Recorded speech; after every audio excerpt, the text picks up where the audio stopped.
The Senate will come back to order.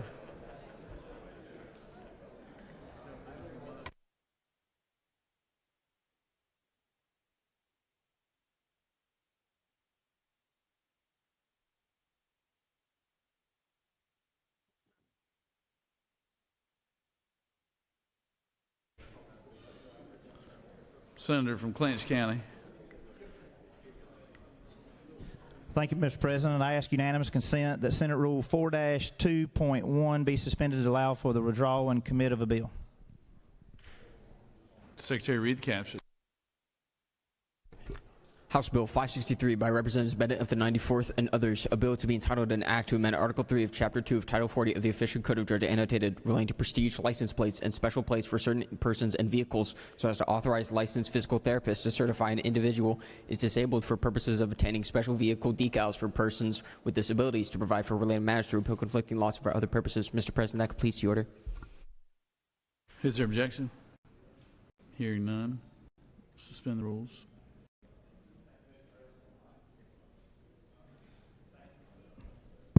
Thank you, Mr. President. I ask unanimous consent that House Bill 563 be withdrawn from the Committee on Public Safety and be committed to the Committee on Agriculture and Consumer Affairs. Is there objection? Hearing none. Motion granted. All right, back onto the rules calendar. House Bill 369. Secretary, read the caption.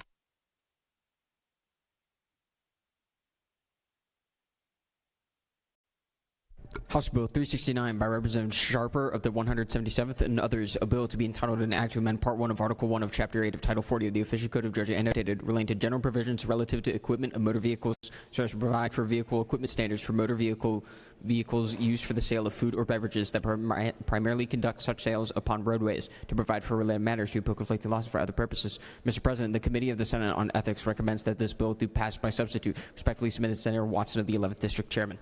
Mr. President, the Senate Committee on Ethics offers the following substitute to House Bill 369, a bill to be entitled an act to amend Chapter 2 of Title 21 of the Official Code of Georgia annotated relating to primaries and elections generally so as to provide for the nonpartisan election of county officers and district attorneys in certain counties, to provide for the qualifying for such offices, to provide for definitions, to provide for related matters, to provide for an effective date, to repeal conflicting laws for other purposes. Mr. President, minority report has been attached. Mr. President, that completes the order. Recognize the Senator from 56, Chairman of Public Safety.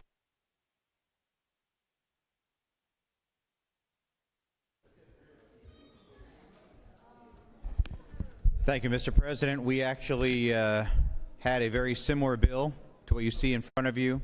We spent an extensive amount of time debating it. It did not pass this floor because we did find one error in there specific to making sure elections would be held in November. That has been corrected. It's important that we look at our law enforcement intensive counties the right way.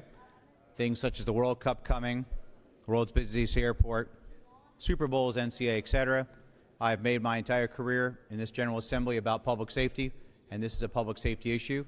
We've already debated this bill. Everybody knows how they're going to vote. So I would encourage us to move on, and I yield the will.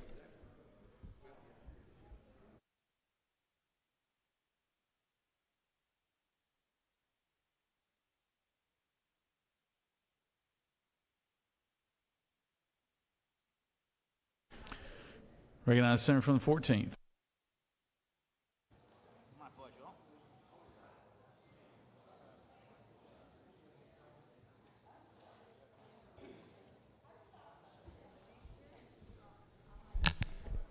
Thank you, Mr. President. Rules for thee, but not for me.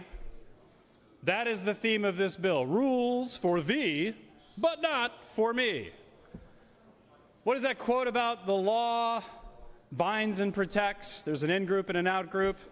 The in-group wants the law to bind the out-group but protect the in-group, when in reality the law should both bind and protect everybody. There is no principled reason to make some district attorney elections nonpartisan and others not. There is zero principled reason to make some district attorney elections nonpartisan, but others not. I remember when I was in the House and the majority had this curious habit, I think the senator from the 37th remembers, we were there together when this happened, the chipping away at partisan elections, for various types of judges, magistrate, and probate. Before the majority was willing to make every probate and magistrate judge nonpartisan, they did it county by county. They said, wait a minute, Cobb County just went blue. Sounds like it's time for a bill. We're going to make Cobb County judges nonpartisan. Only once at a time. And why? Because once Cobb County is blue, the voters will overwhelmingly elect Democratic judges and other officials.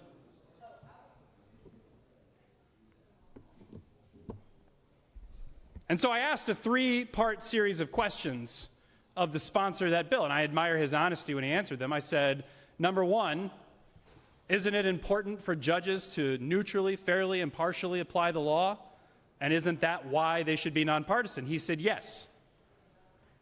I said, question number two, isn't it true that the principle of nonpartisan, fair, principled adjudication of cases is not something that exists only in one county, but not in other counties across the state? He said, true, it's a statewide principle. I said, well, then number three, is it not true that the only reason that this bill segregates Cobb County from the rest of the state is because of the partisan balance of Cobb County?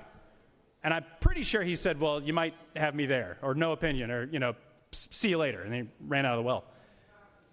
There is no principled reason for district attorneys to be nonpartisan in some counties and not others. Now, what we likely will hear in the next few minutes, if the majority cares to have this debate again, or if, a senator moves the previous question first, is, well, these bigger counties have more people, or there's more responsibility, or these bigger counties have the seat of government, or these bigger counties are going to host the World Cup, which was mentioned a minute ago. These are frenzied, unprincipled attempts at explaining why we would make some district attorneys nonpartisan, but others not. Either the role should be nonpartisan or it should be partisan, and the state of Georgia can make a policy decision about it one way or the other. But to pretend that there's anything at work in this bill other than rank, raw partisanship as to the composition of district attorney elections in these large counties is a complete farce.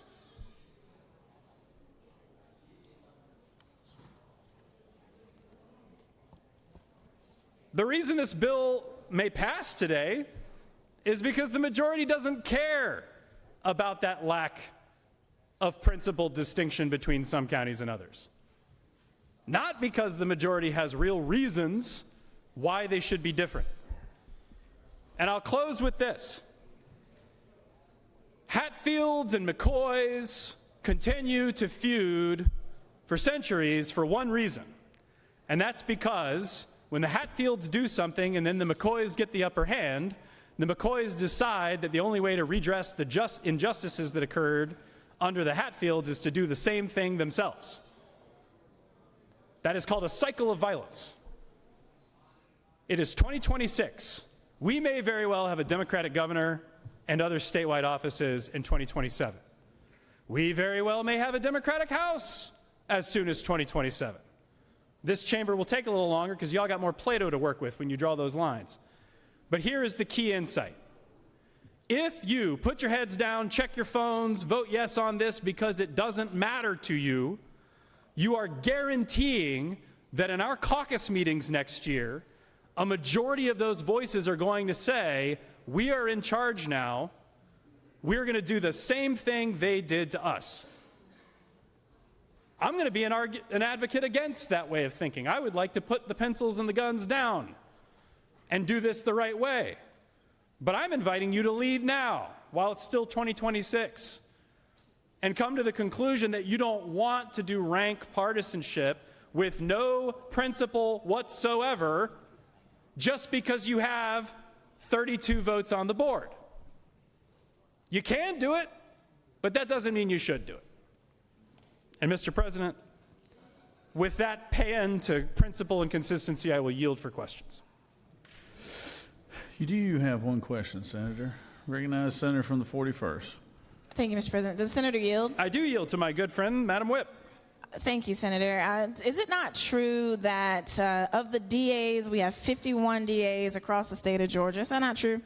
We have a lot of DAs, Senator. Yes. And is it not also true that those DAs do not support this bill, but that they have in fact said quite clearly that if we're going to make nonpartisan DAs, we should do it for everyone and not just pull out and target the 5 black women DAs who serve in Metro Atlanta? Is that not true?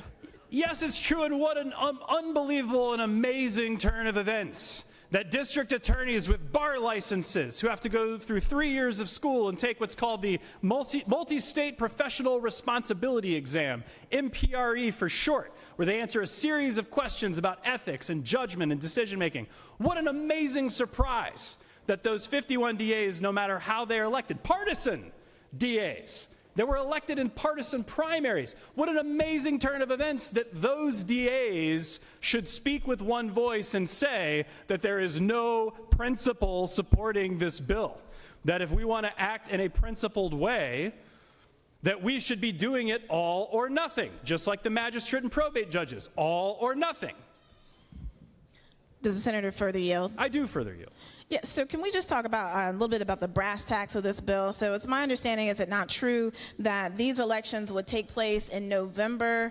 Should this become law, that these elections would take place in November? Is that not true? That appears to be the case, Senator. That's right. And so is it not further true that if these elections begin or take place in November, and in the event of a runoff, the runoff would not happen until December, which would therefore mean that the runway for a new DA to come online would be quite short before January? Is that not true?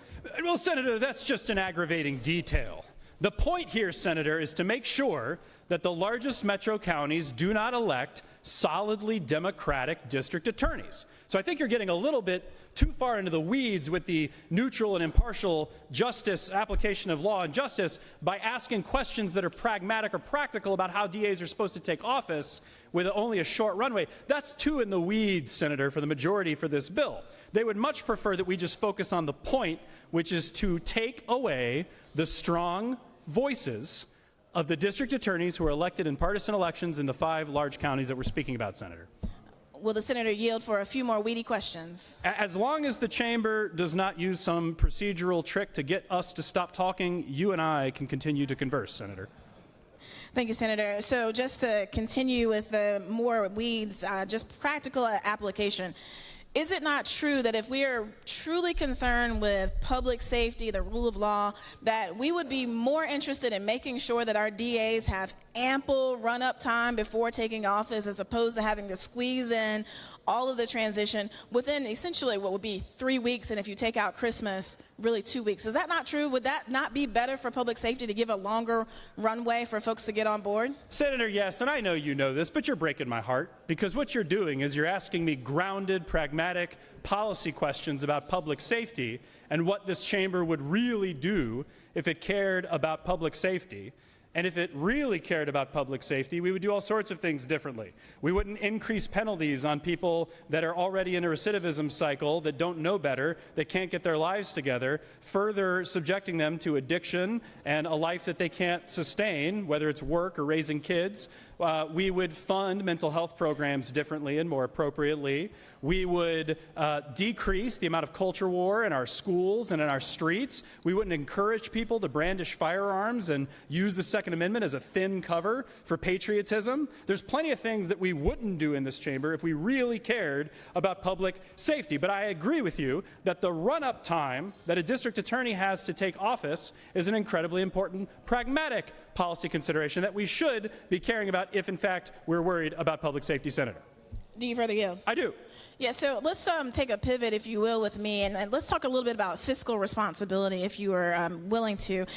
Is it not true that should this bill become law, that it will be challenged in courts? Is that not true that it would also therefore cost the state a lot of money Senator, in order to fight this? There's nothing that this chamber loves doing more than spending taxpayer money defending lawsuits, Senator. And you know, when we know we're right about something, we know we're right that these 5 counties should be nonpartisan, but everybody else shouldn't, that conviction can be tested in the courts, as you say, where we will spend hundreds of thousands of dollars on expensive attorneys in order to resolve the question in a way that we already know how to resolve, which is there's this finicky thing in the law, both state and federal constitutions, called, equal protection of the laws. When you treat people differently under the law, when you discriminate, kind of a harsh word, but I think appropriate in this case, between counties, you've got to answer for that. When you're the government and you say, I'm treating person A one way and I'm treating person B differently, you have to be able to answer in a lawsuit why you've got to do one or the other. And I doubt very seriously, having been a practicing attorney for over a decade and having worked with a lot of judges personally, I doubt very seriously that many judges would buy the argument that because a county is large as opposed to small, that changes the philosophical underpinnings for how a district attorney performs their role. And I remember listening to the debate on this before, and the arguments being made were, well, there's such weighty responsibility, there's an enormous amount of gravity in these big counties for these issues. They must be handled in a nonpartisan way. How insulting is that to your local counties? The places where you are all from, that are either smaller counties or lower population counties, how insulting is it to tell your own counties that their issues are not important enough to justify this elevated nonpartisan treatment? That is, to use a legal term of art, baloney. That is not an actionable difference. I think everybody here knows that the issues in smaller or less populated counties are just as important as the issues in larger metropolitan counties. So that argument falls flat as well, Senator. Senator, is it not also true that just the last time we were in session, this body went through an extended debate about bringing parity to DA pay, because DA is a DA is a DA is a DA, and therefore they should all make the same salary? Is it not true that that argument was just made in that very well just a few hours ago? The senator is at severe risk of applying the chamber's logic in a consistent fashion. And I think to elucidate the senator's point a little more clearly, we were just told that DA pay needed to be absolutely uniform throughout the state, no locality adjustments from state funding, because a DA is a DA is a DA, meaning that the role of DA is so identical in every single county in this state in every possible way that there should be no deviation in the way that those roles are compensated. So to now have this debate on a day like Wednesday, which isn't Monday or any of the other days apparently, a very different day, and to hear that DAs are so different in these 5 counties, that the underpinning philosophy of their role is dramatically different, I don't know, Senator, maybe we should entertain a friendly amendment to double the salary of those DAs in those 5 counties, if in fact they have such a weighty, unbelievable responsibility that requires them to act in a purely nonpartisan fashion, Senator. Well, Senator, I'm glad that you mentioned salaries, because is it not true that this body took those same 5 black female DAs and in our previous bill, in an effort to create parity, essentially froze their salaries until such time as we do not know, while increasing the salaries of all the other ones around them? And so on Monday, we freeze their salaries, and on Wednesday, we force them into nonpartisan elections, which we know is contrary to the Constitution. Is it not true that we are spending yet another day attacking the same 5 women in Metro Atlanta when they have actually done nothing to harm this body? Senator, I agree, and I think the English language provides a great diversity of vocabulary depending on the intensity of a feeling about a topic. At the lower level, you might say it's a consideration. At the middle level, you might call it a preoccupation. And then when you get to this chamber's level of attention to DAs, the word obsession applies. And I think what we are seeing is the attempt to micromanage the salary, duties, partisanship of the district attorney of DeKalb County and other counties, so much so that when we had a local bill that came up for a simple cleanup, a procedural agree, the emergency brake was pulled on that local legislation not 2 days ago because of the obsession of this chamber with this bill. So the point remains that rules are either for everybody or they're only for some of us. And this bill is about rules for thee and not for me. If there are no further questions, Mr. President, I'll yield the well. You do have a couple questions, Senator. I recognize the Senator from the 28th. Thank you. Will the senator yield, please? I do was trying yield to to the stand up. distinguished gentlelady from the 28th. Thank you. I was just, maybe you can answer this. I was just looking at this bill, and I know that Dexter Sharper of the 177th, the author of the original bill, has resigned, and he's no longer a legislator. So how did they get, and they didn't put this substitute on until after he's completely gone. How did they do that if a person is removed completely and has pending legislation? Do they keep it moving just because, you know, even though that person is gone? And the original bill was nothing like this bill at all. So they took it and put what they want in, it looks like. I don't know. Senator, I've seen my fair share of committee substitutes over the Yes. years. As far as the author having resigned, I would imagine that would need some procedural cleanup, but I will quote the words of the former Secretary of the Senate, David Cook, that the rules are whatever 29 senators say they are. And I think that principle may be in effect in passing this legislation, Senator. Thank you. I just didn't, I think it's not fair that they could get a bill of a person who is no longer here and move it, and by changing it completely, not putting a little amendment on it. So that's why I'm asking. I want to know the real rule on this. This is certainly a Frankenstein's monster of Legislative Day 37, Senator. I agree. Thank you. Thank you. Recognize the senator from the 35th. Thank you so much. Does the senator yield? I do yield to my good friend from the 35th District. All right. When we start our sessions, do we do a pledge to the Georgia flag? We do, and in fact, it confuses people in the gallery sometimes because everyone's familiar with the Pledge of Allegiance, but when we turn and say now the Georgia flag, you hear some anxious muttering from folks who have not recited that pledge before. Okay. Does the senator further yield? I do. The principles which it stands, what principles are they for the Georgia flag that we pledge allegiance to in this body? It's a great question, and it reflects the three pillars of the arch as reflected in the Great Seal of Georgia: wisdom, justice, and moderation. I think by statute a couple of years ago, the senators in this body deemed it fit to add the word courage, although I know there are some senators in the body who dispute the appropriateness of that addition. Courage is a value, but I think wisdom, justice, and moderation are the core tenets of the Georgia set of principles. Thank you, Senator. Do you further yield? I do. Would it be considered just to have targeted legislation that treats DAs in the metropolitan Atlanta area very different from all the other DAs in the state of Georgia? It's not just, and I think that this moment is an apt moment for reflection on some of the basic symbols that American democracy has been using for hundreds of years to describe the neutral and equal application of the laws. When we look at a depiction of Lady Justice, there are a couple things we notice. One, that she is blindfolded because she is not looking at any specific person when she's deciding how to apply the principles. She's not looking at the district attorney from a major metro county as opposed to a rural county.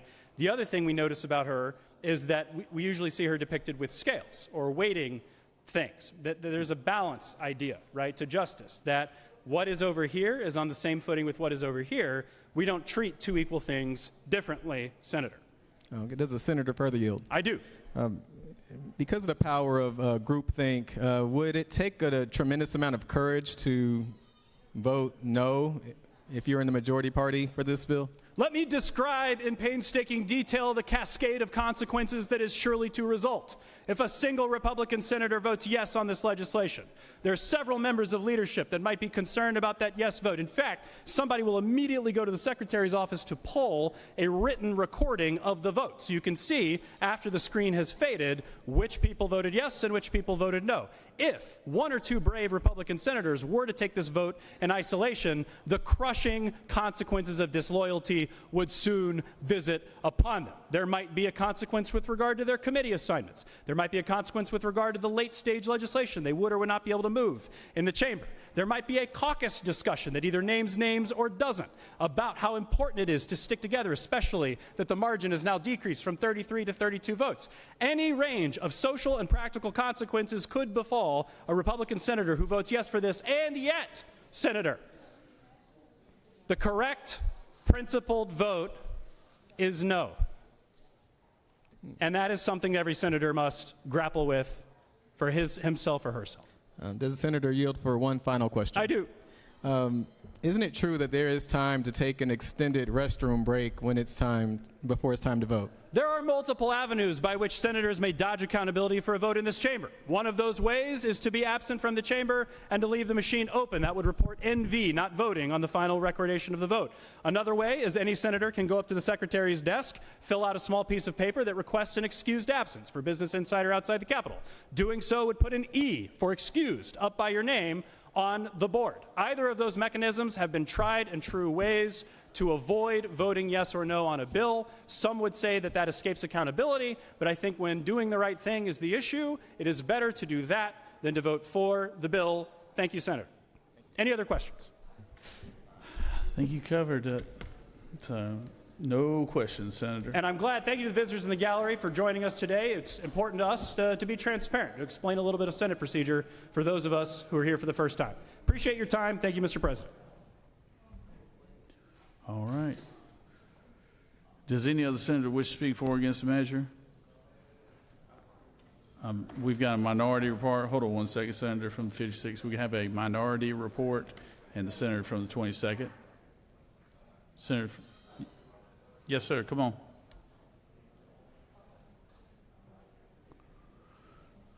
Senator from the 22nd.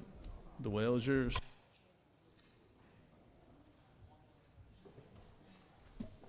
Thank you, Mr. President. I'll be brief. I will piggyback on some of the comments of the senators from the 14th that talked about equal protection, because I think that's going to be one of the major issues when this case goes to court, because it will actually go to court. And understanding that, it's important to actually make a record of this particular situation. So I want to kind of just look at the law itself, the laws that this actually implicates, because I think that actually becomes important. So first and foremost, we know that district attorneys are constitutional officers, and they have historically been elected through partisan elections, similar to other constitutional officers, which they are named in with the inside of the Constitution. So with the inside of the Constitution, the district attorneys are there with governor, lieutenant governor, commissioner, etc. They're there with other constitutional officers who also are elected from partisan elections. And this, of course, has been historically how that has been done. Now, also within those particular elections, the Constitution says that they have to be elected within the general election.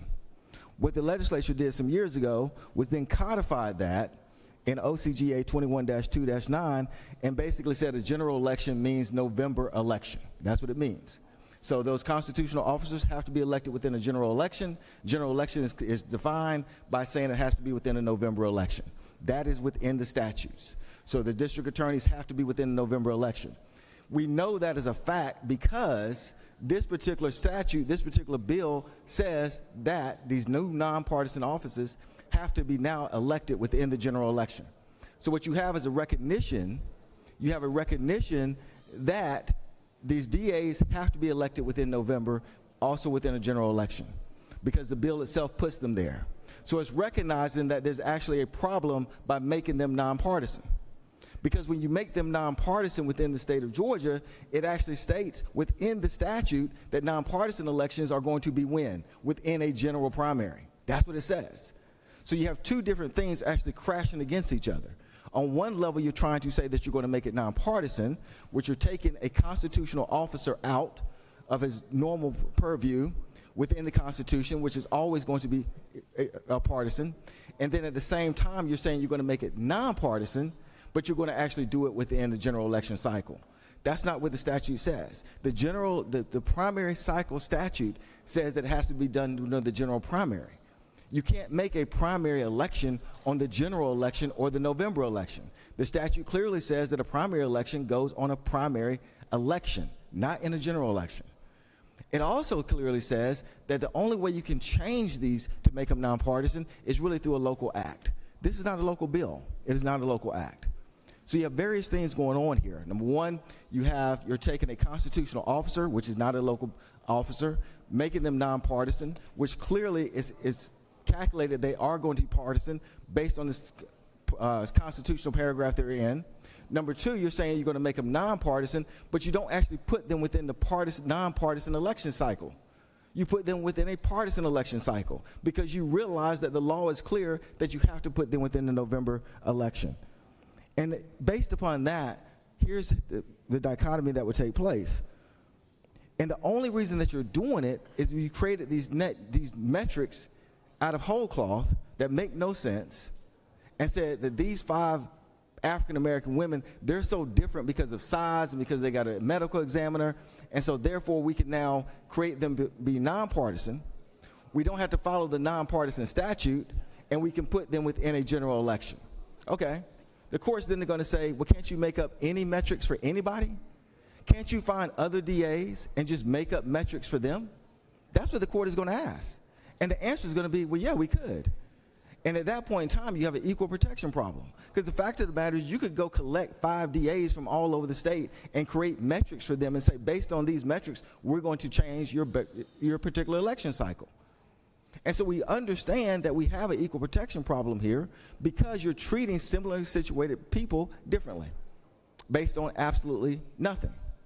Similarly situated people, all of them follow the same law. Let's deal with the main issues with these DAs. All of them follow Georgia law. All of them graduate from law school. All of them are prosecuting felonies. Also, some have the ability to prosecute misdemeanors. They all are subject to the same law. And the only difference that you're creating is saying, well, they have a medical examiner. You could do that from 5 DAs anywhere else within this state, but you're not doing that. And because you're not doing that, you have an equal protection problem. Because the court would easily say, why don't you do that? Why don't you go collect 5 DAs from rural Georgia? Why don't you go collect 5 DAs from more northern Georgia and create metrics for them and put them on different election cycles? There's no rational reason why you're not doing that, other than the fact that you're targeting these 5 DAs. And so the bill itself recognizes the problem inherent within itself.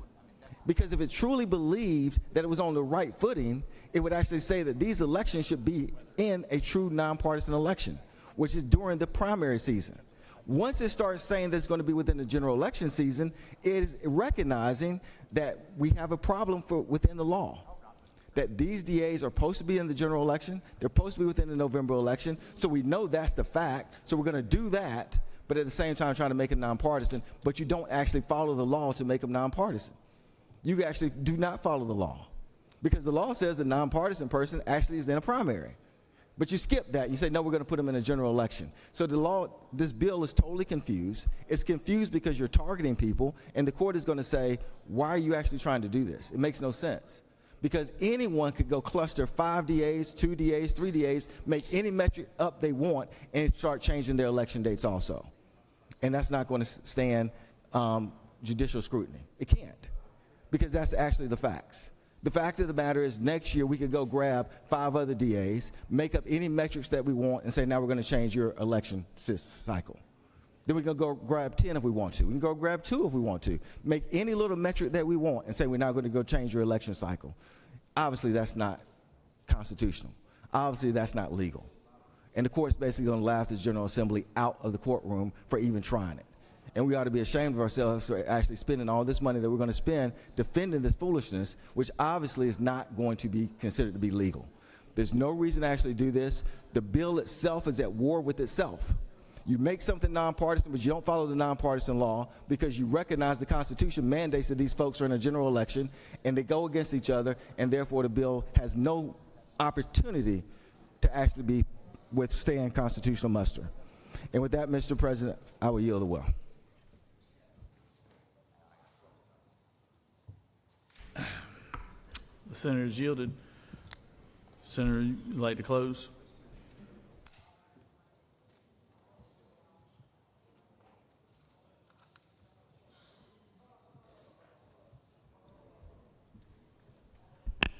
Thank you, Mr. President. So much politics, so little time.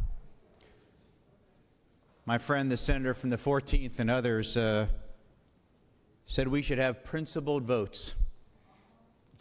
I was thinking, like the principled vote that he and others made to have taxpayers fund sex changes for our convicted felons in the prison system by the taxpaying citizens of Georgia. Those kind of principled votes? I think not. Well, much has been made and talked about our DAs today, but you forgot all the other county elected officials that are in there too. So when you talked about just DAs, you forgot about the county commissioners, the tax commissioner, and everybody else. And the reason we're doing this is because of that strong consolidated government in order to make it safer. Much was made about salaries. Of course, none of this has to do with salaries. That was just another talking point. And then one comment was made about district attorneys being elected in November, and there's no way they could set up their office. Quick update, DAs are always elected in November. That didn't change. So, let's get back to what this is. This is a bill that makes perfect sense. If you're playing politics, you'll be against this. If you want to keep Georgians safe, you'll be for it. It's the right thing to do. From the day I got here to the day I leave here, it'll be about public safety and protecting each and every Georgian. Thank you. I urge your green vote, and I yield the well. The question is on the adoption of the committee substitute. Is there objection to the adoption of the committee substitute? Hearing none, the committee substitute is adopted. Is there objection to agreeing to the report of committee which is favorable to the passage of the bill? Chair hears none. The report of committee is agreed to. Is there objection to the main question being ordered? Chair hears none. The main question is ordered. The question is on the passage of the bill by substitute. All those in favor of the bill vote yea. Opposed, nay. Secretary, unlock the machine.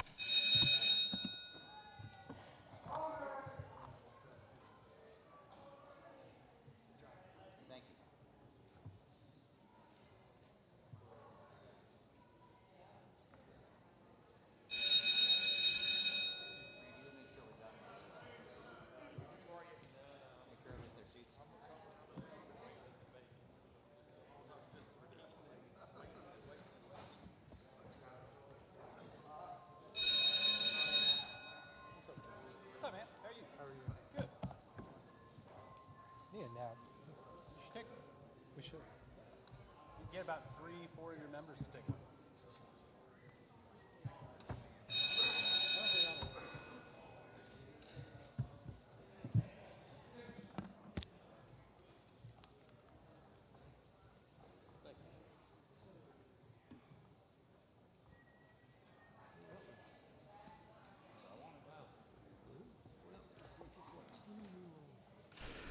On the passage of the House Bill 369, the yeas are 32 and the nays are 21. And this bill has received a requisite constitutional majority and therefore passed by substitute.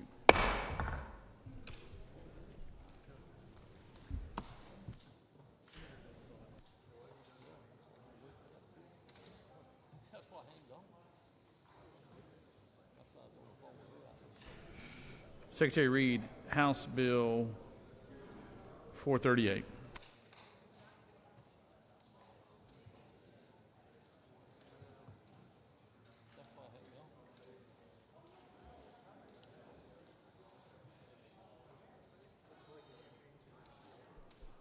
House Bill 438 by Representatives Crow of the 118th and others, a bill to be entitled an act to amend Chapter 2 of Title 47 of the Official Code of Georgia annotated relating to the Employees Retirement System of Georgia so as to allow all sworn law enforcement officers serving in and the Commissioner and Deputy Commissioner of the Department of Public Safety to be eligible for regular retirement benefits at the age of 55 years, certain disability benefits, and certain provisions for purchasing credible service to provide conditions for an effective date and automatic repeal to repeal conflicting laws for other purposes. Mr. President, the Committee of the Senate on Retirement recommends that this bill do pass. Respectfully submitted, Senator Williams, Chairman. Mr. President, an auditor's certification has been attached. Mr. President, an actuarial investigation has also been attached. Mr. President, that completes the order. Recognize Senator from the 25th.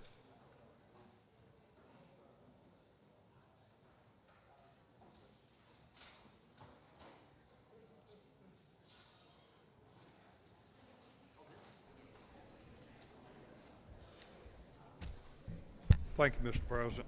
Ladies and gentlemen, bring to you a bill about law enforcement officers. We're We're lucky in the state of Georgia that we have some dedicated men and women that really work and commit their lives to protecting the public. Just right outside of our chamber, we have two mighty fine officers. One has on a blue uniform, one has on a black uniform. Say perhaps some emergency took place. Both officers responded. Both officers were injured. One officer wouldn't get the benefits that the other officer did. And this is about making that equalization of those people who place their lives on the line for us every day. And this is gives them the same retirement benefits, the same benefits of protection that they're afforded under the law. They have the same mandate training. They wear the same guns, the same tasers, the same vest. They take the same oath. And ladies and gentlemen, I'll stand for any questions. If there are none, I ask for your favorable consideration to let's support our law enforcement officers. Thank you, Mr. President. You have no questions, Senator. Thank you. I ask for your favorable consideration. Thank you. Does any other senator wish to speak for or against the measure? Chair hears none. Is there objection to the previous question being ordered? Chair hears none. The previous question is ordered. Is there objection to agree into the report of the committee which is favorable to the passage of the bill? Chair hears none. The report of the committee is agreed to. Is there objection to the main question being ordered? Chair hears none. The main question is ordered. Questions on the passage of the bill. All those in favor will vote yea. All opposed, nay. Secretary, unlock the machine.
On the passage of the bill, the yeas are 52 and the nays are 0. This bill, having received the rest of the constitutional majority, is therefore passed.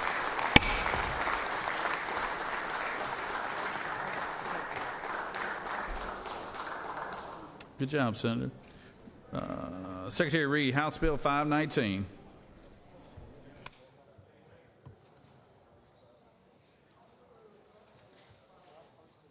House Bill 519 by Representative Steffens of the 164th and others, a bill to be entitled an act to amend Article 2 of Chapter 7 of Title 48 of the Official Code of Georgia annotated relating to imposition, rate, computation, exemption, and credit so as to provide that the amount of the federal work opportunity credit claimed by a taxpayer shall also be allowed as a tax credit against state income taxes, to provide for conditions, eligibility, limitations, and recaptures, to provide for definitions, to provide for rules and regulations, to provide for automatic repeal, to provide for related matters, to provide for an effective date and applicability to repeal conflicting laws for other purposes.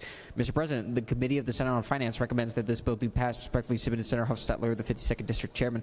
Mr. President, a fiscal note has been attached. Mr. President, that completes the order. And Representative, thank you for that. The last bill, you and my representative, my senator, got that done. All right, I had them talking in my ear right now, so I didn't get to hear everything. Yeah, so thank y'all again for that effort on the last bill. So thank y'all very much.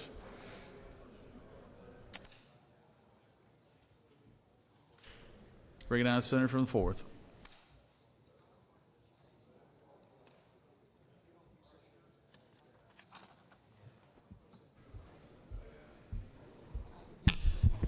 Thank you, Mr. President. This bill is going to be like the last bill, not like the one before the last bill. Very easy bill, House Bill 519, Georgia Work Opportunity Tax Credit. This credit creates a Georgia statewide work opportunity tax credit, mirroring the longstanding federal program. The the main thing about this tax credit, and I hope we got some veterans, we're supposed to have some veterans in the audience. If y'all would please stand up. One of the big benefits of this tax credit is it allows people to hire. Thank y'all. Can we recognize the veterans in the balcony, please?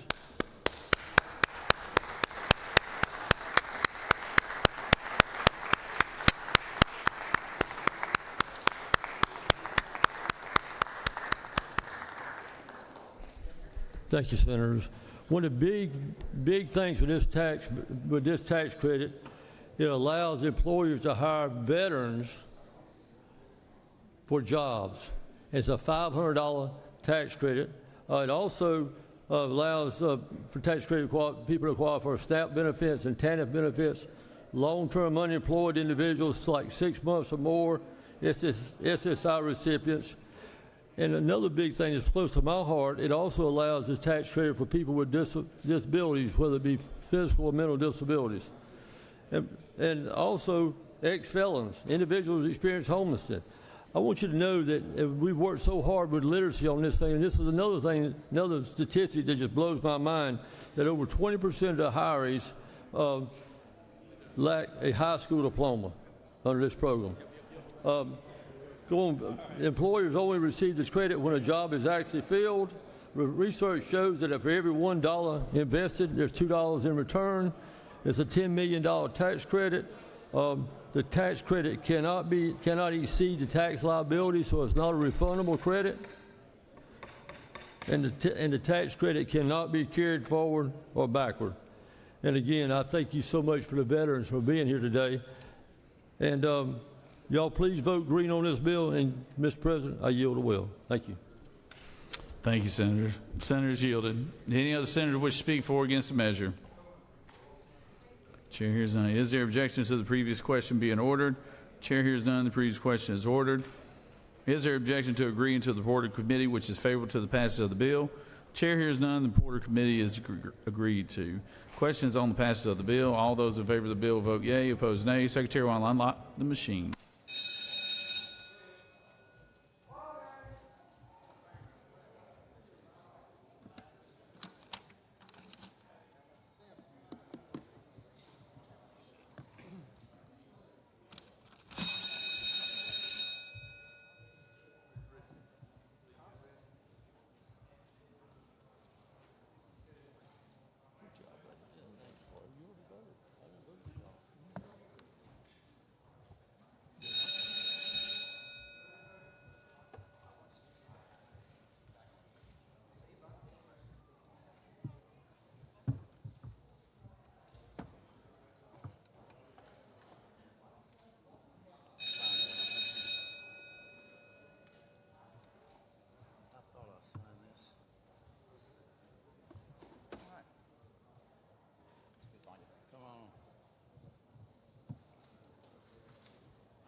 On the passage of the bill, the yeas are 47, the nays are 1. This bill having received a requisite constitutional majority is therefore passed.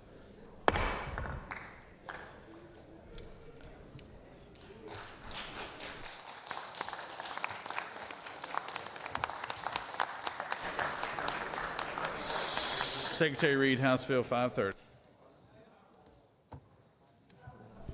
House Bill 530 by Representatives Leverett of the 123rd and others, a bill to be entitled an act to amend Article 4 of Chapter 9 of Title 15 of the Official Code of Georgia annotated relating to time, place, and procedure so as to provide for authorization for the electronic filings of pleadings in probate court, to provide for the promulgation of rules, to provide for fees, to provide for access to pleadings for certain staff and litigants, to provide for limitations, to provide for related matters, to repeal conflicting laws, and for other purposes.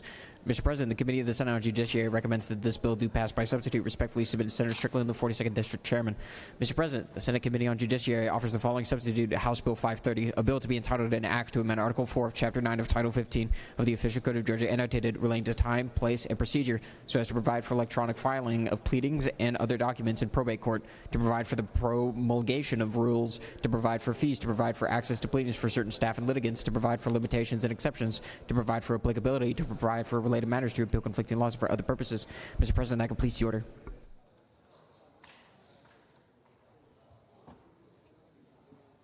Recognize the senator from the 42nd.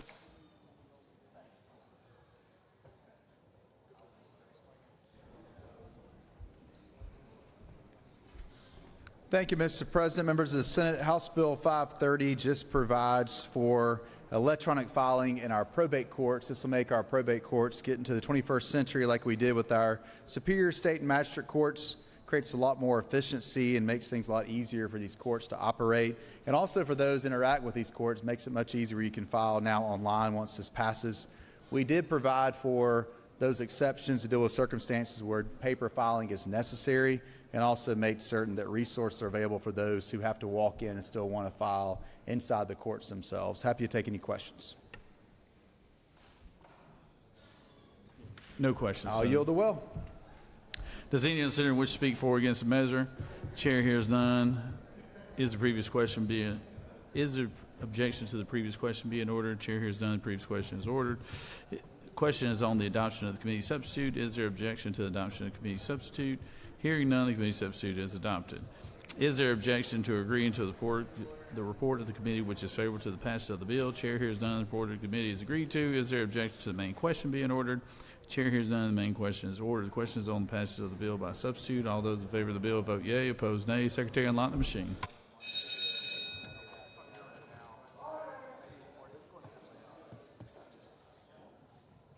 Mike, this is the card for Martha. If you want to sign it, pass it down. Thank you.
On the passage of the bill, the yeas are 48, the nays are 0. This bill, having received the requisite constitutional majority, is therefore passed by substitute. Recognize the senator from the 27th. For what purpose do you rise? Mr. President, I ask unanimous consent that Rule 4-2.1 be suspended to allow for the reading of a committee report and the second reading of the legislation on the report. Is there objection? Secretary, read the report. Mr. President, the Senate Committee on Transportation has had under consideration the following legislation and has urged me to report the same back to the Senate with the following recommendation. House Bill 1300, do pass by substitute. House Bill 1277, do pass by substitute. House Bill 297, do pass by substitute. Respectfully submitted, Senator Dolezal, the 27th District Chairman.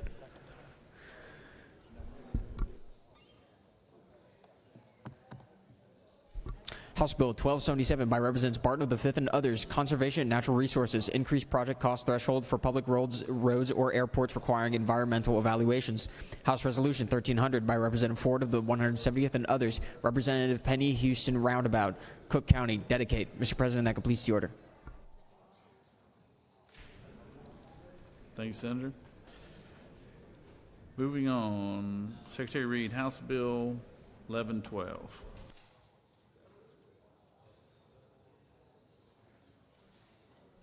House Bill 1112 by Representatives Barrett of the 24th and others, a bill to be entitled an act to amend Chapter 1 of Title 10 of the Official Code of Georgia annotated relating to selling and other trade practices so as to provide for rounding of total price of the sale of goods or services when using legal tender, to provide for tax exemptions, to provide for definitions, to provide for related matters, to repeal conflicting laws, and for other purposes.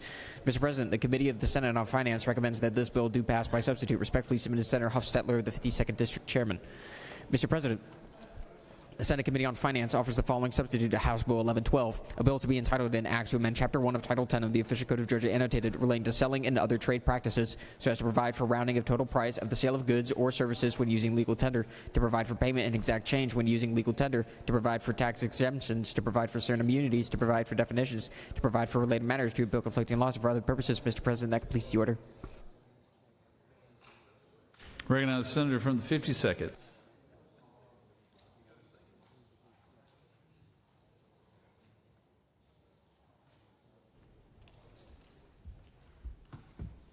Thank you, Mr. President. As you know, our former colleague is now U.S. Treasurer Brandon Beach, some know as BLB. And one of his things up there he did in his duties was to eliminate the penny, no longer in production. And so therefore, the National Conference of State Legislatures that I'm on their finance board made recommendations on how we round the penny, and we followed Brandon Beach, our U.S. Treasurer's instructions, and did it in the same manner and put out that policy. And the good House member over there who did the bill followed the U.S. Treasurer's instructions and did it the same way. And then it got to the House rules, and somehow they changed the bill into something completely different, causing widespread panic among the retailers in Georgia. But I want you to know that we have restored it to the exact same way recommended by the U.S. Treasurer in the Senate version. We know of his hard work and what he did, and why they would want to change his method of rounding the penny, I have no idea. It's pretty simple. If it's 1 or 2 or 6 or 7, you round down. If it's 3 or 4 or 8 or 9, you round up. If it's 2 cents, that's less than a nickel. Well, you're going to pay a nickel, but if you're going to do that, I'd probably buy 2 of them and get 4 cents for the same price, or maybe even better, buy 3 of them and get 6 cents, round it down to 5. It seems pretty simple to me. I'm not sure what happened in House rules. I appreciate the House member over there who had the original bill, and we've restored it to that. If there's no questions, I'll yield the well.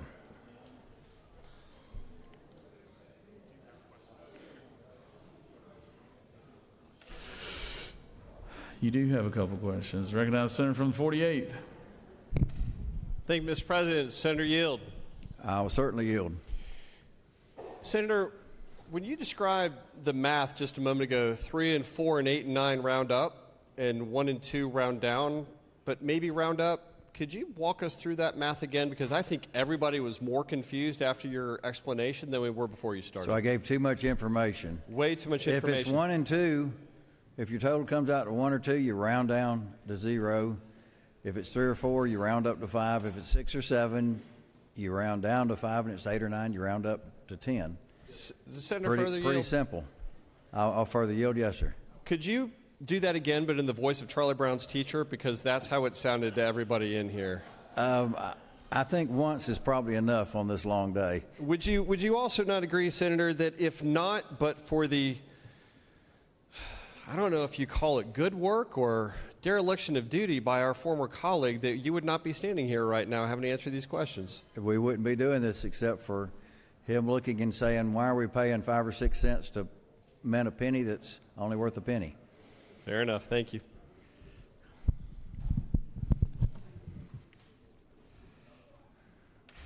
Recognize the senator from the 55th. Thank you, Mr. President. Will the gentleman yield? I'll yield. I know I'm not on the committee that saw this, and I really am trying to understand how you come to what logic is there to go from 1 to 2 to 6 or 7 at the end, and that you then round it down. What is the logic? I mean, you round up or down to the nearest 0, 5, or 10, and it all comes out pretty even that way. It's the recommendation of the National Board of Conference of Legislatures. To the nearest 5 cents. Mm-hmm.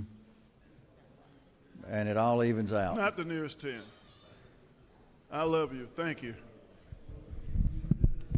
All right, Senator, no more questions. Does any other senator wish to speak for or against the measure? Is there objection to the previous question being ordered? Chair hears none. Previous question is ordered. Questions on the adoption of the committee substitute. Is there adoption of the committee substitute? Objection to adoption of the committee substitute. Hearing none, the committee substitute is adopted. Is there objection to agreeing to the report of committee which is favorable to the passage of the bill?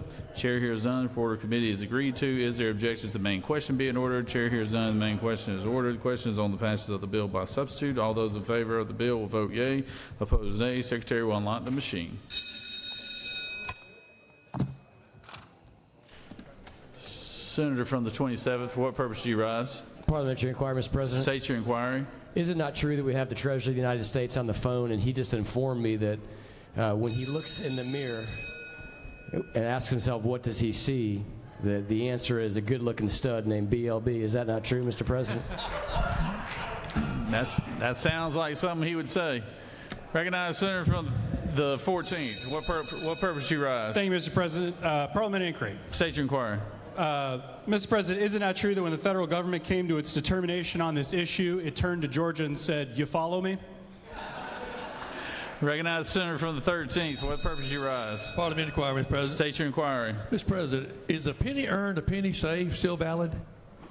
I don't believe they're making the pennies anymore. Recognize Senator from the 23rd. Is it not true? Parliamentary inquiry? Yes, sir. Is it not true that this legislation is not worth a dime?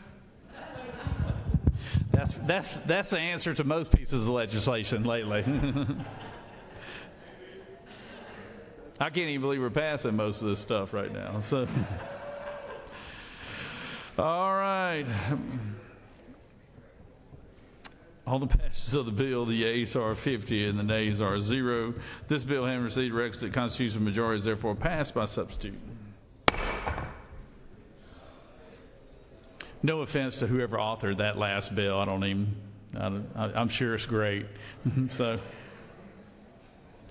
all right, moving on.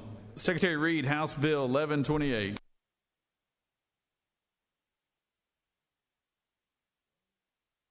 House Bill 1128 by Representative Seabaugh of the 34th and others, a bill to be entitled an act to amend Code Section 34-9-26 of the OCGA relating to required notice regarding injured peace officers, so as to provide that the State Board of Workers' Compensation shall provide for notice of eligibility for compensation to an injured employee to his or her legal guardian, to amend Code Section 35-1-24 of the OCGA relating to peace officers eligible for indemnification or disability compensation and notifications, so as to provide that law enforcement agencies shall provide notice of eligibility for compensation to an injured employee to his or her legal guardian, to amend Part 1 of Article 5 of Chapter 9 of Title 45 of the OCGA relating to the Georgia State Identification Fund, so as to provide for an application window for eligible individuals incapacitated by organic brain damage sustained in line of duty on or before July 1st, 2024, to provide for automatic repeal, to provide for related matters, to provide for an effective date, to repeal conflicting laws, and for other purposes. Mr. President, the Committee of the Senate on Judiciary recommends that this bill do pass. Respectfully submitted, Senator Strickland, the 42nd District Chairman. Mr. President, that completes the order. Recognize the Senator from the 32nd.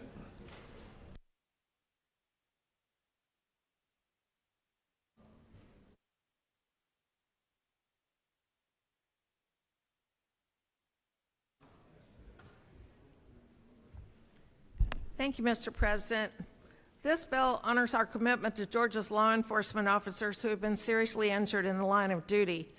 In limited circumstances, officers who sustained brain damage while protecting the public were unable to meet the original application deadline for state indemnification benefits due to their injuries. This legislation creates a one-time, narrowly tailored opportunity for affected officers or their legal guardians to reapply for indemnification benefits. This would reopen the window for a period from July 1st to August 1st, allowing eligible individuals to submit applications. This is not likely to come up again because there was a House Bill 105 that was signed into law last year that requires the State Board of Workers' Comp to notify the legal guardian of the injured person. This is a governor's bill, and it helps a few people, and I would ask for your favorable consideration. Happy to take any questions. No questions, Senator. Thank you. I yield. Does any other senator wish to speak for or against the measure? Chair hears none. Is there objection to the previous question being ordered? Chair hears none, and the previous question is ordered. Is there objection to agreeing the report of the committee which is favorable to the passage of the bill? Chair hears none. The report of the committee is agreed to. Is there objection to the main question being ordered? The chair hears none, and the main question is ordered. Question is on the passage of the bill. All those in favor of the bill will vote yea. Opposed, nay. The secretary will unlock the machine.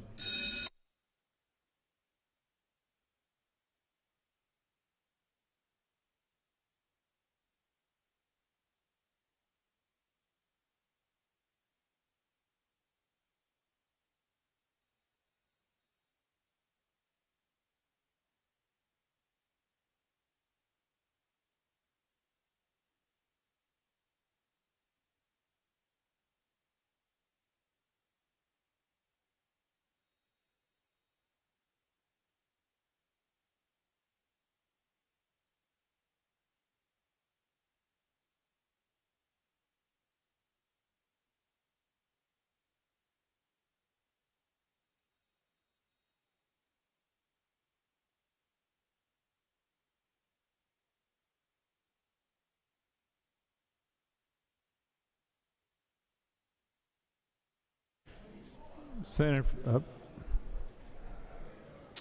on the passage of the bill, the yeas are 49 and the nays are 0. This bill, having received the requisite constitutional majority, is therefore passed. Secretary will read the caption to House Bill 1185.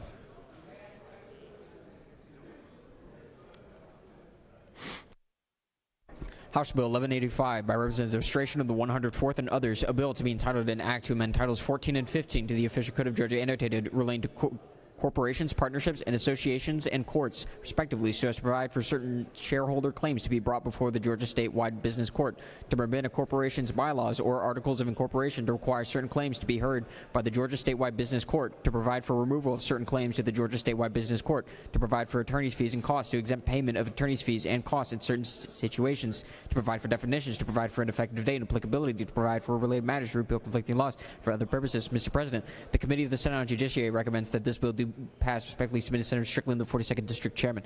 Mr. President, Senators Tillery, the 19th, and others offers the following amendment to amend House Bill 1185. Amendment 1, by striking the language on line 21 after the semicolon and striking lines 22 through 26 and turning the semicolon into a period, striking the language after the semicolon on line 248 and striking lines 249 through 251 and turning the semicolon into a period, striking the language after the period on line 273 and striking lines 274 to 277, restoring the stricken language on lines 358, 369, and 370. Mr. President, that completes the order.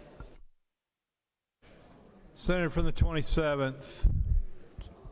Senator from the 27th. Senator from the 27th, your light is on. What purpose do you rise? It's not on now. Okay, it was on.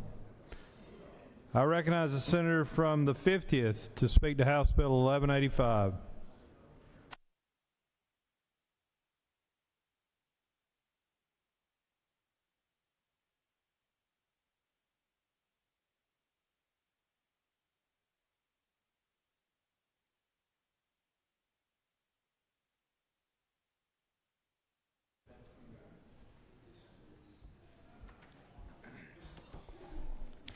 Thank you, Mr. President. Rise today for House Bill 1185, which is a governor's bill. It was passed in the House. I'll briefly go over what it does. It's focused on the statewide business court. First, the bill introduces a standardized way to handle disputes that are internal to a business's operations. Second, the bill places stricter requirements on shareholders who wish to sue on behalf of the corporation. In this bill, the rules for when and why a shareholder can look at company books are being tightened to prevent litigation-related fishing expeditions. The bill extends certain liability protections that were previously focused on directors to include officers as well. And this bill creates new rules to clarify how cases move into the statewide business court. I'm being made aware that there are several amendments being passed around. Because I have not had a chance to look at all these, What I'd like to do is allow the amendments to be presented, and then I can come back and close and answer any questions at that time. But I would ask right now to support the bill as is, and then we'll be happy to address amendments as I get the chance to see them. And with that, Mr. President, I will yield the will. I recognize the senator. We have a second amendment that's arrived. Secretary, read the amendment 2. Mr. President, Senators McNeil, the 18th, and others offers the following amendment. Amendment 2.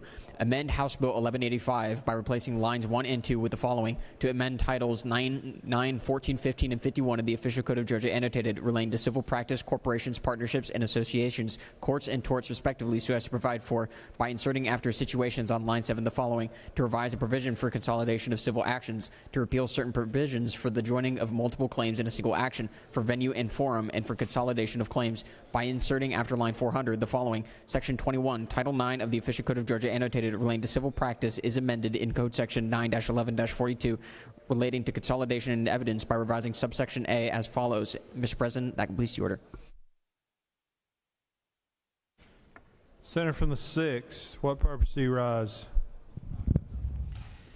Mr. President, I'd like for a ruling on germaneness. Of course you would.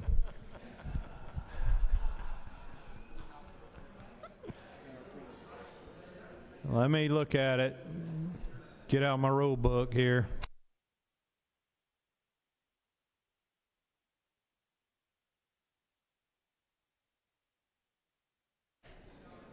While I contemplate the germaneness of, I guess you're saying Amendment 1, or both of them, I don't know. But while I look at that, Mr. President, I challenge the ruling of the chair.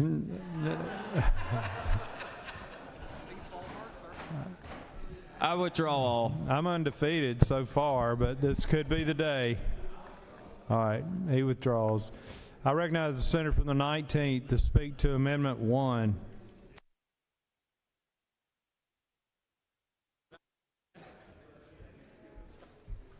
Thank you, Mr. President, members of the Senate. Business courts. About 4 or 5 years ago, those were brought to our chamber as a new court system, and the Senate killed it for 2 years in a row. We did not think we needed a new court system. We thought our superior courts were doing just fine, and creating new bureaucracy and new courts at the expense of taxpayers is just not something that the Senate agreed with. Because the House sent it across several different times, and at the urging of the second floor, we eventually passed a constitutional amendment to allow business courts to be set up. But the senator from the 46th, myself, the senator from the now 42nd, and others insisted that the only way claims should ever get to this business court is if 2 parties agreed. Well, why does that matter? Because the way the Constitution is set up right now, if you are sued in your home county. In almost every single instance, I think there's one little exception, but in every single instance, you're sued in your home county with a jury of your peers. The business court would upend that. You would be tried in a business court. There would be proceedings that happened in Atlanta. We did give an option for Macon at the time, but it ended up locating in Atlanta. And so if you lived in other parts of the state, you'd be drugged to Atlanta to litigate your claims. And we just did not think that was fair. And we argued before the constitutional amendment, correctly argued, that it was unconstitutional. Folks should be tried by the jury of their peers in their home county. Again, the House pulled a little bit of a move over there and decided they'd send us a bill that made that a little ambiguity existed as to whether or not people would still be sued in their home county or could be sued in business court. The Senate multiple times has flatly rejected that notion. We have said if you're going to sue Georgia citizens or Georgia businesses, you sue them where they are, not where you can drag them. House Bill 1185 takes and eats away at that rule slightly, and in a partial way, I can support that. We want businesses to locate in our state. We'd like for Fortune 500 companies to relocate from where they're currently incorporated in Delaware to Georgia. And if that means we need to allow them to have their cases in business courts, then that's perfectly fine. But the definition used in lines 20, it starts at line 16 through 26, for what an internal entity claim means is simply too broad. It starts out talking about claims against current or former directors, officers, shareholders, members, partners. And that's great. But when you get to the however, it gets a whole lot bigger. Senator from the third, did any of y'all have a newspaper that was laid on your desk earlier today? You had the newspaper, maybe the senator from the 14th. You got that there? Can I hold it?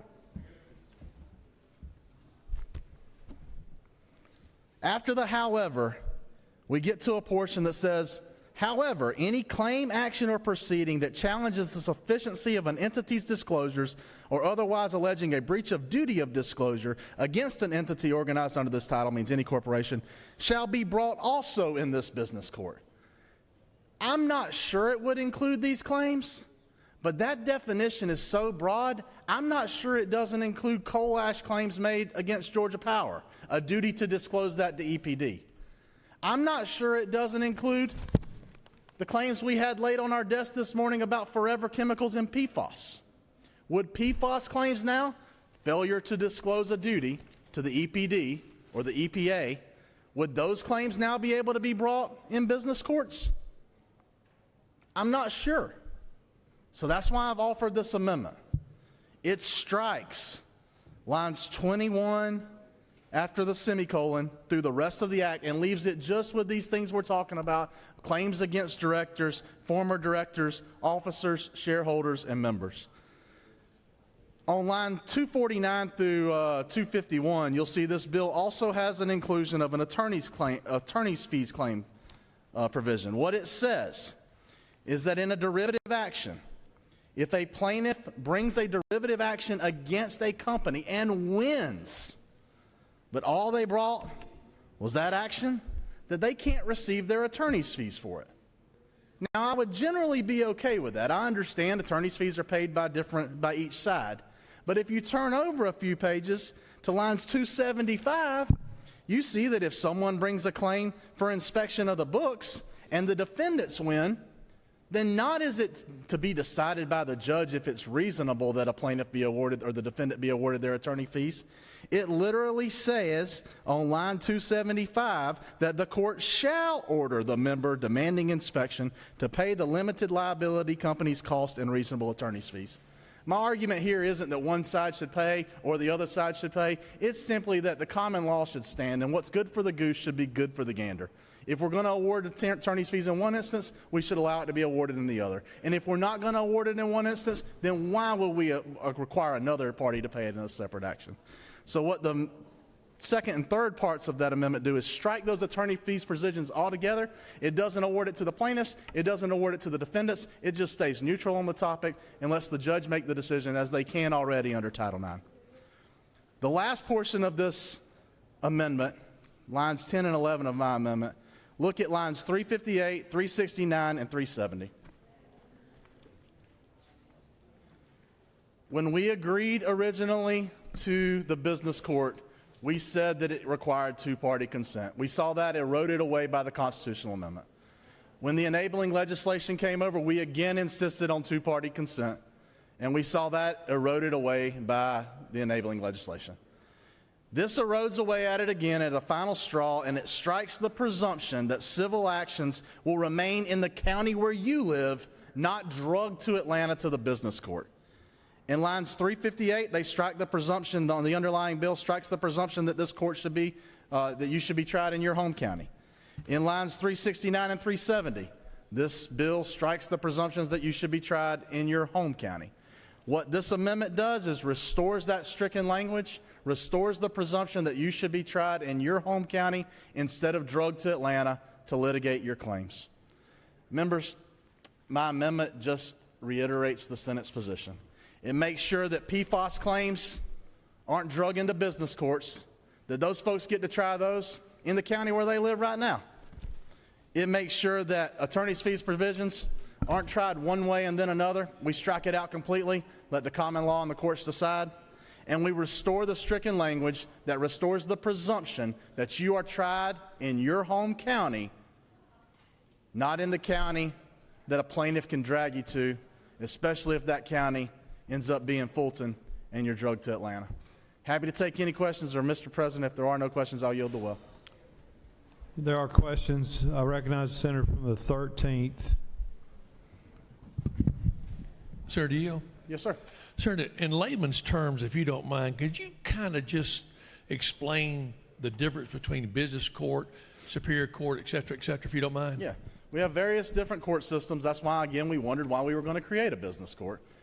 State court claims usually involve misdemeanors. They also can involve civil claims. There is no dollar requirement of what can or can't go to state court. In superior court, you have felonies. You also have no dollar restrictions. There's some claims in equity and titles to land of cases that have to be tried in superior courts. Business courts are supposed to be, at least as we were creating them, about shareholder cases, the creations of business. Maybe it's the merger, acquisition, or dissolution of a business. That's what we think is supposed to be tried in business court. But the definition, again, that I pointed you to in lines 16 through 26 says that it's any claim at all involving a breach of duty of disclosure. I would argue that the cases on PFAS right now include a breach of duty of disclosing that they were releasing PFAS into the environment. Tell me then how that case doesn't get drugged to business court. So let's strike those provisions and make sure that we keep those cases where they're supposed to be, in superior court and not drugged to Atlanta. One more question, Senator? Yes, sir. I certainly agree with your amendment. I just want to make sure, are business courts in every jurisdiction or county, or how are they set up in regards to, like, say, rural Georgia, et cetera? They're not. There's a statewide business court, and that's what this bill applies to. There are certain counties that have their own business court, Fulton having one. This doesn't apply to that at all. It's only the statewide business court, and whether or not venues should be expanded to allow other entities to be drugged to Atlanta for cases that they think they were otherwise trying in their home counties. Thank you, Senator. Thank you. Senator from the 46, you're recognized for a question or two. Thank you, Mr. President. Will the senator yield for Yes, sir. 2 or 3 questions real quick? Am I right that most of these national corporations either have their headquarters or their registered agent in Fulton County anyway? They probably do. So, Or Gwinnett. so not such an imposition for them to be sued in the business court because it's still going to be in Fulton County. That's right. Right. But all the small businesses around the state that are located in our communities or have their registered agents might prefer to have their case tried in their local superior court, but could be forced to go to the business court if we pass this bill unamended. You're absolutely correct, and you've worked for many years on this. I know that I appreciate your help, your tutelage, and also just the experience you bring to this issue. And a final question, even with your amendments, on page 16 down there under subparagraph 4, it specifies that those sort of presumptions will not apply to these type of disputes that this bill is addressing. So correct. Companies can still be forced to go to business court for these type of shareholder disputes, even with your amendments. They can. They can write it in their bylaws, and the presumption that we have that was stricken on those 3 lines that I mentioned to you does not even apply in that business setting that you mentioned, which raises the question, why would we want that presumption stricken? It can't be to help businesses relocate to the state. So you would agree that's kind of superfluous what you're striking as far as the subject matter of this bill? As to the subject matter of this bill, I don't think it has a relevance. Thank you for your sharp eye, Senator. Thank you. That's all the questions, Senator. Thank you, Senators. I urge your favorable consideration of Amendment 1.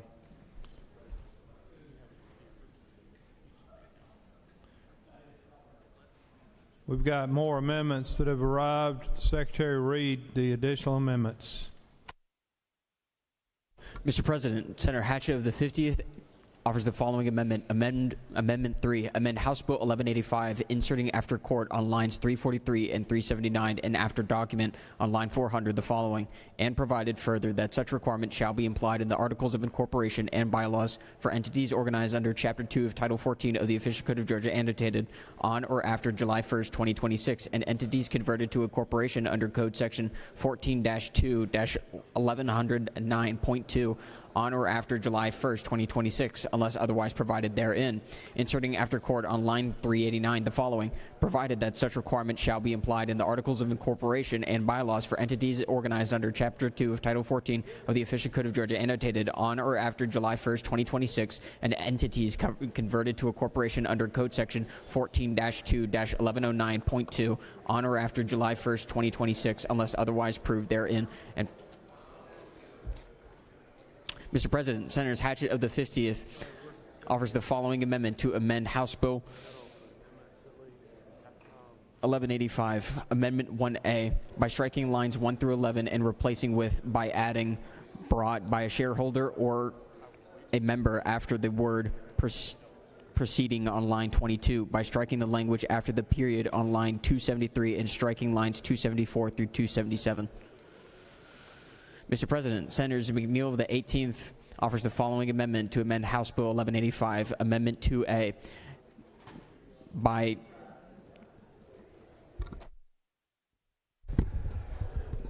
Amendment 2A, amend as follows. Strike line 10 through 18, line 33, strike A and insert B, line 38, strike 5 and insert strike B and insert C.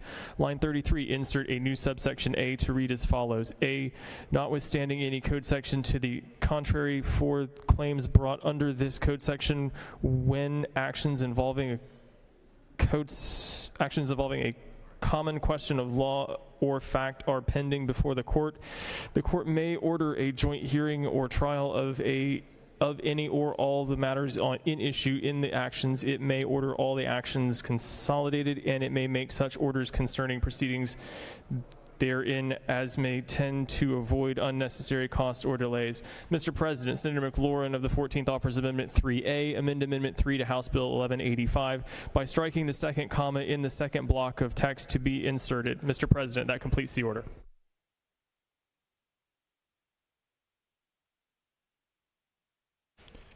Chair recognizes the senator from the 6th. What purpose do you rise? Mr. President, I'd like to make a motion to resolve debate. Senator from the 6th has made a motion to resolve debate. Is there objection? There is objection. All senators in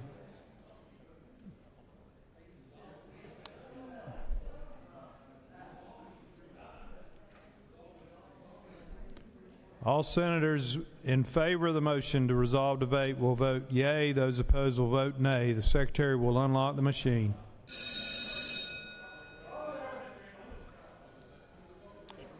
Senator from the 50th, what purpose do you rise? Parliamentary inquiry. State your inquiry. Is it not true that I want this to move as fast as possible, but if we resolve debate, then we cannot add any more amendments or make any changes to any amendments that are on the floor right now? It would completely shut off any and all amendments, which I understand, but isn't that true? We'll cut off any further amendments. We've probably only got 8 now.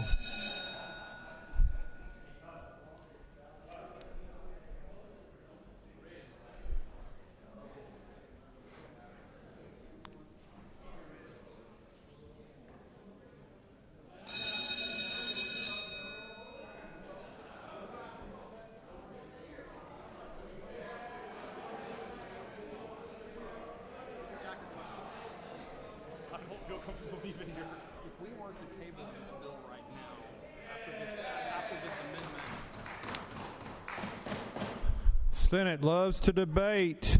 Clearly, Senator from the 6th, this is a contentious and group that likes to debate. On the motion to resolve debate, the yeas are 14 and the nays are 35. The motion fails.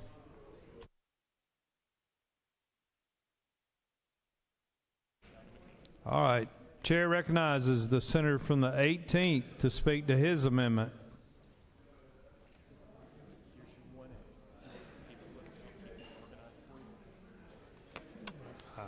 I guess not.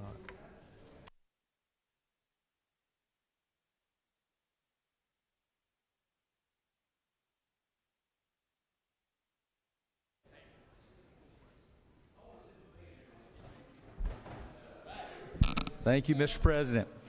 I would like to propose to my colleagues amendment number 2 here. I am for the second amendment. on the record here. But this is what it was attempting to do is consolidate a class of cases that are languishing in our state and civil or superior courts, where the plaintiff has to file suit in the county in which they live, and some of these counties in our rural areas have very long civil trial terms that aren't coming frequently enough, because these are the types of cases that could take 5 weeks and clog up our judicial pipeline for an undue amount of time, and we don't want to have our courts held up by these highly specialized cases. And what I'm attempting to do with Amendment 2 as well as 2A, which you'll have on your desk here shortly, is to simply give the trial courts the ability to consolidate these trials that are in vast all around the rural parts of our states and are being held up just because they don't have enough civil trial terms to try these multi-week cases. And it would just add to these plaintiffs' abilities to consolidate these trials. It would allow for better judicial efficiency and save on our resources. And when it comes to forming juries and getting these experts in line and having these cases tried in a timely manner. But Amendment 2A that you should have on your desk will simply add on Amendment 2 in Section 25, just saying, notwithstanding any code section to the, I can't read my handwriting here, just simply allowing these trial judges to consolidate these actions if they see it's in the best interest for judicial economy. Thank you, and I'll answer any questions if there are any. If there are none, I will yield. You do have a question, okay, Senator, I believe. Recognize the senator from the 29th. Thank you, Mr. President. Senator Yield. He does. Senator, is your intent with Amendment 2 and Amendment 2A, is the sole purpose of these amendments to give the judge the opportunity to consolidate cases? Yes. That's your sole intent on Amendment 2 and Amendment 2A? That and judicial economy to allow these trials. I'm sorry, Senator. Give me a second. Hey, guys, I can't hear. Thank you. Go ahead.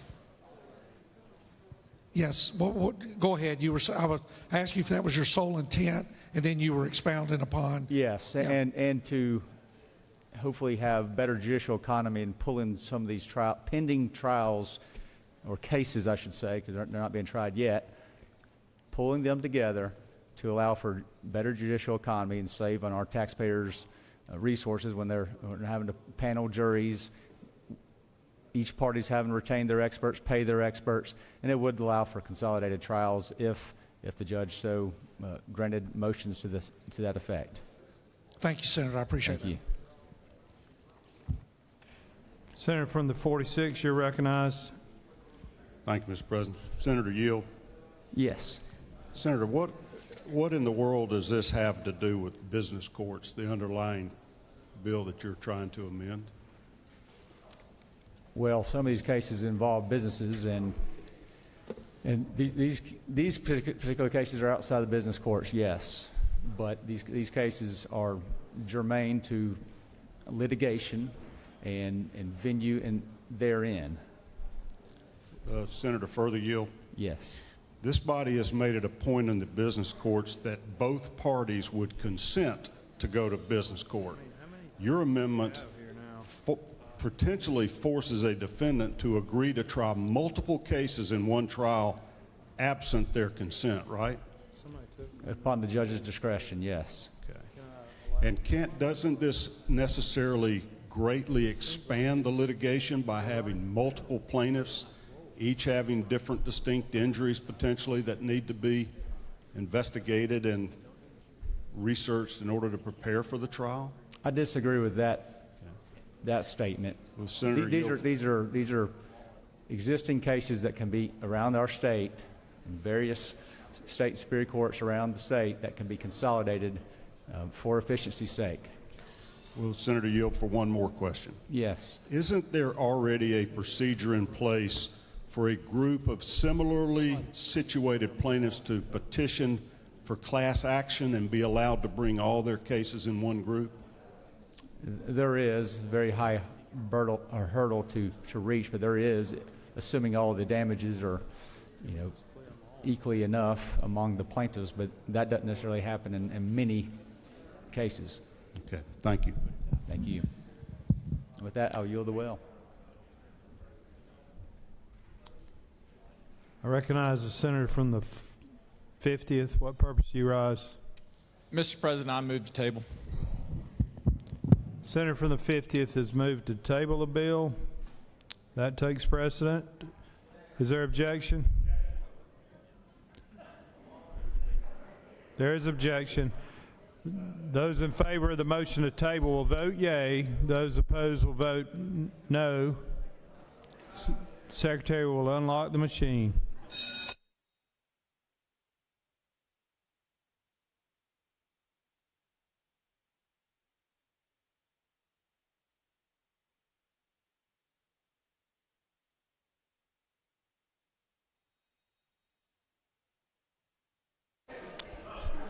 Senators,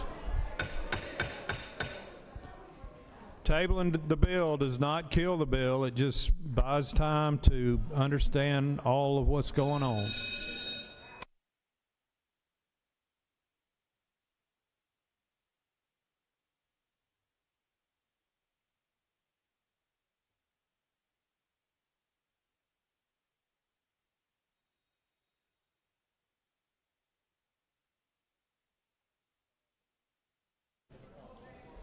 Senator from the 13th, what's your inquiry? Won't this make about a 2 or 3 good hour bill on day 40, and we'll play with it 2 or 3, 4 hours? Each and every senator can make that determination. On the motion on the table, the yeas are 27 and the nays are 23. The motion to table has prevailed, and House Bill 1185 is placed on the table.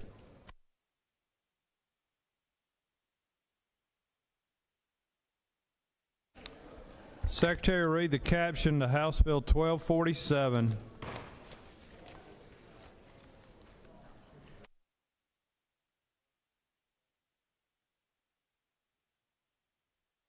House Bill 1247 by Representative Reeves, the 99th, and others, a bill to be entitled an act to amend Chapter 1 of Title 15 of the Official Code of Georgia, annotated, relating to general provisions so as to prohibit courts and administrative officers from deferring to agency interpretations of laws and regulations, to provide for a short title, to provide for related matters, to repeal conflicting laws, and for other purposes. Mr. President, the Committee of the Senate on Judiciary recommends that this bill do pass by substitute. Respectfully submitted, Senator Strickland, the 42nd District Chairman. Mr. President, the Senate Committee on Judiciary offers the following substitute to House Bill 1247. A bill to be entitled an act to amend titles 15, 31, 48, and 50 of the Official Code of Georgia, annotated, relating to courts, health, revenue, and taxation, and state government, respectively, so as to prohibit courts and administrative officers from deferring to agency and for other purposes. Mr. President, Senators Cowsert of the 46th District and others offers the following amendment to amend House Bill 1247. Amendment 1, by striking but by less than 2/3 of the vote on line 123, by striking lines 125 through 129 following the first veto. Mr. President, that completes the order. I recognize the senator from the 50th District to speak to House Bill 1247.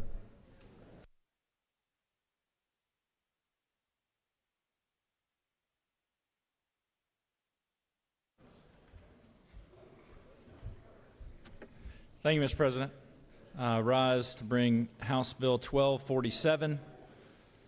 This is dealing with deference that a court gives to agency rules. A couple years ago, we passed a bill that stated that a tax tribunal could no longer give deference to the agency rules, and they would have to give deference to the legislature and the rules that we made. This does the same thing for all agencies. It adds a new code section 15-1-24 stating that when any court or administrative hearing officer interprets the Georgia Constitution, statutes, or published rules, they cannot defer to a state agency's interpretation, whether written or unwritten. In 2021, the General Assembly passed Senate Bill 185, as I said earlier, which eliminated all judicial deference to sub-regulatory interpretations from the Department of Revenue in matters involving litigation between taxpayers and DOR. This is simply our attempt to do that for all agencies. There's a friendly amendment from my friend from Athens. He's got a pretty good story as to how this amendment came about. I will be supporting that as friendly. I would ask you as well, but Mr. President, I'm happy to answer any questions, or with that, ask for your favorable consideration. We'll yield the bill. Senator from the 46. All right, he waves. No questions, Thank Senator. you, Mr. President. I yield the bill. Does any other senator wish to speak for or against the measure? Chair.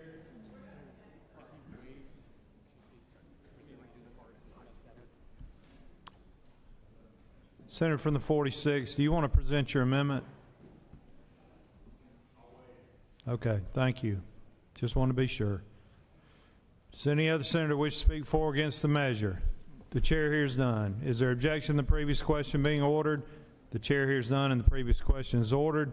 The question is on the adoption of Amendment 1 by the senator from the 46. Is there objection to the adoption of the amendment? There is objection. Senator, do you want to speak to your objection?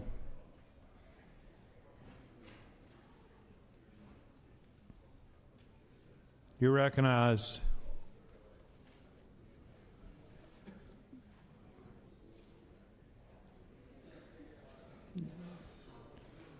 She waves.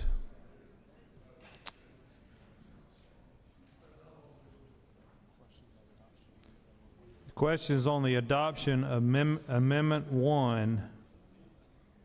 Is there, we already went through that. There was an objection, but we're going to vote on it. All those in favor of Amendment 1 will vote yea. Those opposed, nay. The Secretary will unlock the machine.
On the adoption of Amendment 1, the yeas are 33, the nays are 18, and the amendment is adopted. Now we'll take up the amended bill. Questions on the adoption of the committee substitute as amended. Is there objection to the adoption of the committee substitute as amended? Hearing none, the committee substitute as amended is adopted. Is there objection to agreeing the report of the committee, which is favorable to the passage of the bill? The chair hears none. The report of the committee is agreed to. Is there objection to the main question being ordered? The chair hears none. The main question is ordered. The question is on the passage of the bill by substitute. All those in favor of the bill will vote yea. Opposed, nay. The Secretary will unlock the machine.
Senator Eccles, you may want to vote.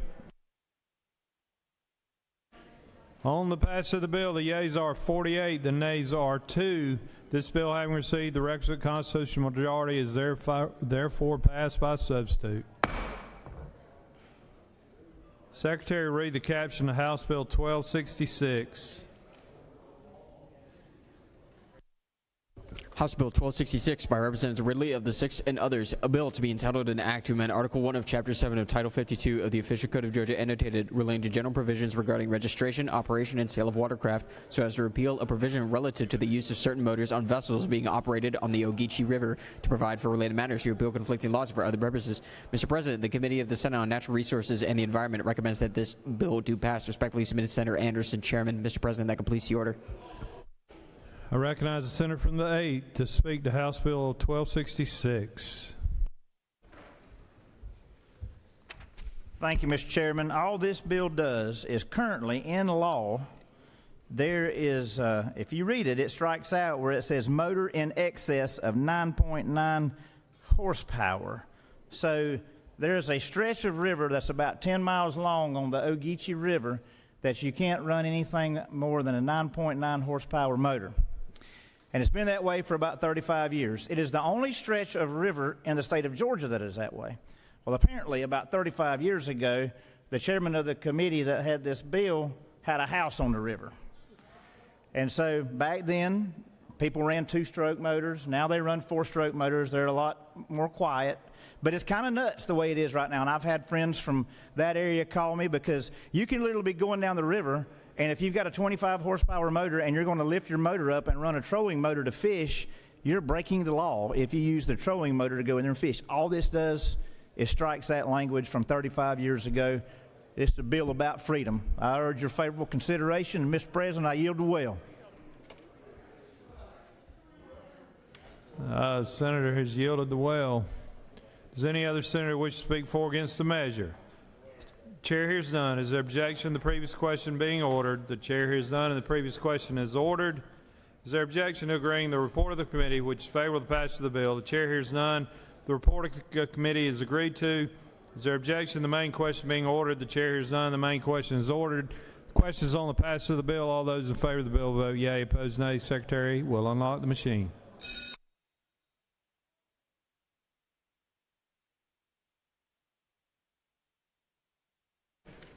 Senator from the 23rd, what purpose do you rise? Parliamentary inquiry. State your inquiry. Is it not true that the Ogeechee River through this stretch is the most beautiful river in Georgia and has the finest red breast fishing in the state?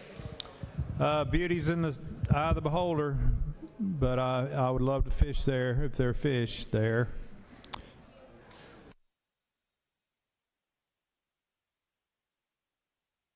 Senator from the 29th. Parliamentary inquiry. State your inquiry. Is it not true that my sister's husbands are my brother-in-laws? In the state of Georgia, I think so, yes, sir.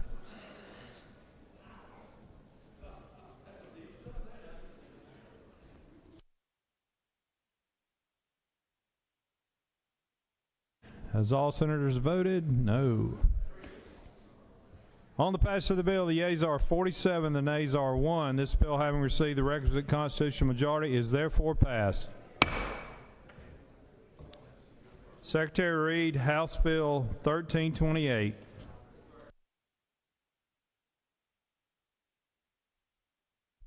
House Bill 1328 by Representatives Wade of the 9th and others, a bill to be entitled an act to amend Subpart 5A of Part 3 of Article 7 of Chapter 3 of Title 20 of the Official Code of Georgia annotated relating to University of North Georgia military scholarships so as to authorize the selection committee to select additional scholarship recipients, to authorize additional nominations for candidates to receive a scholarship, to provide a limit on the number of scholarships that can be awarded, to provide criteria for selecting scholarship recipients, to provide for related matters, to repeal conflicting laws for other purposes. Mr. President, the Committee of the Senate on Higher Education recommend that this bill do pass. Respectfully submitted, Senator Burns of the 23rd District Chairman. Mr. President, that completes the order. I recognize the senator from the 51st to speak to the bill.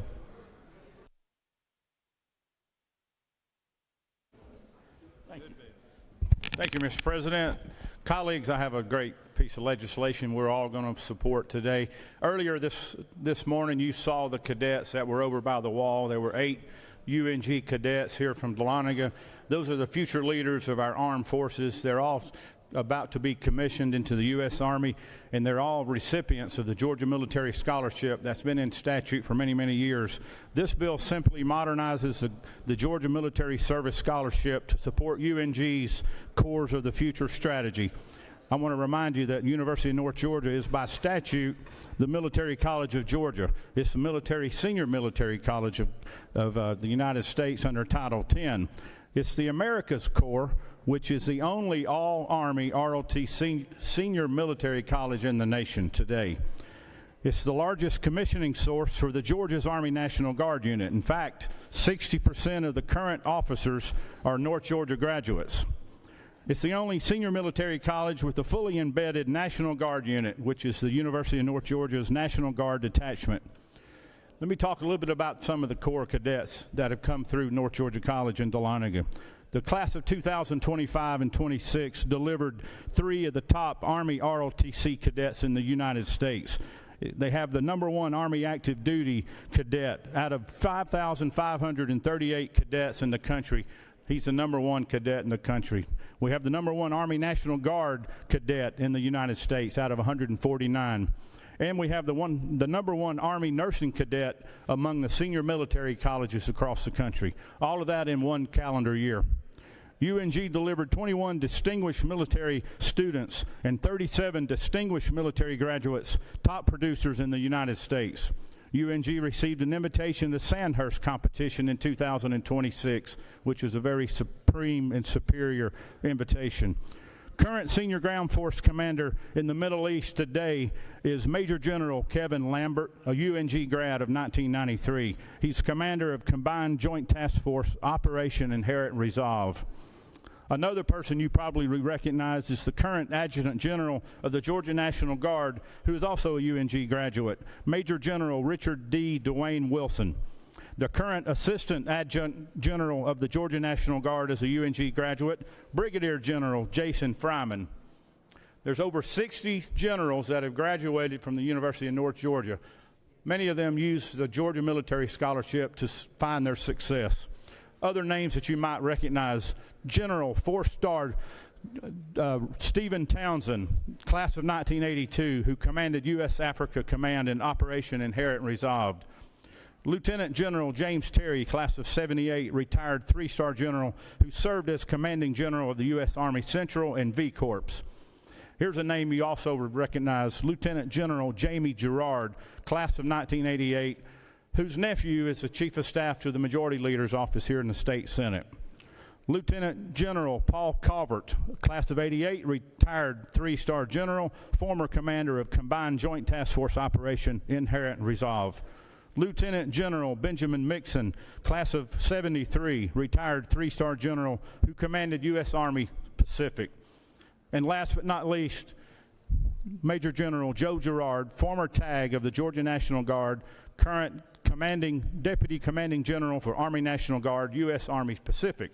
His son is our very own Benjamin Girard. These are just a few of the names that I could call out, but it shows you the class and the caliber of the graduates that's coming out of this university in our state.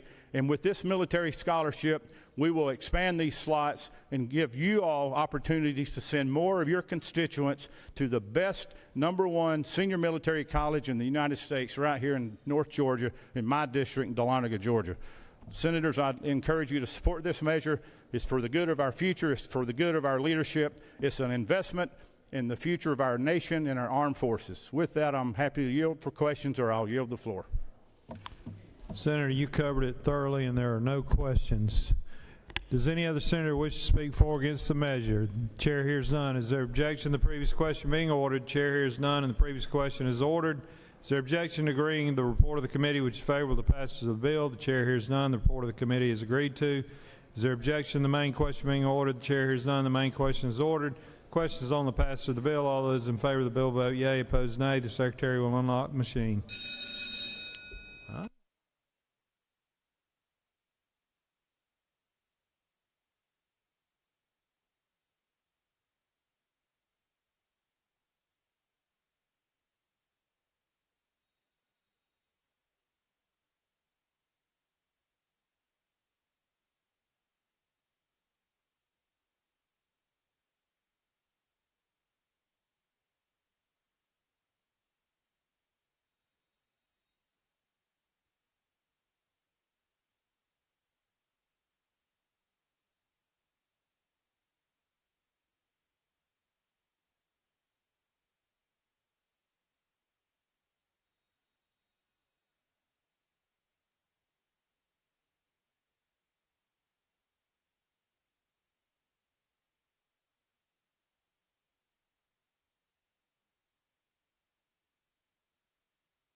On the passage of the bill, the yeas are 48 and the nays are 0. This bill, having received the requisite constitutional majority, is therefore passed.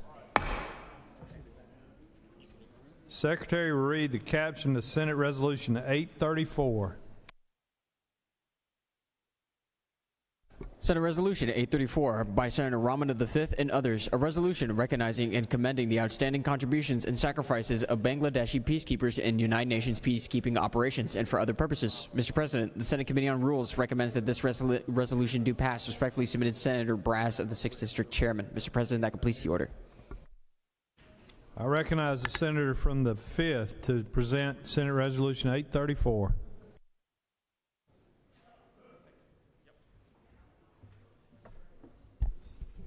Thank you, Mr. President and colleagues.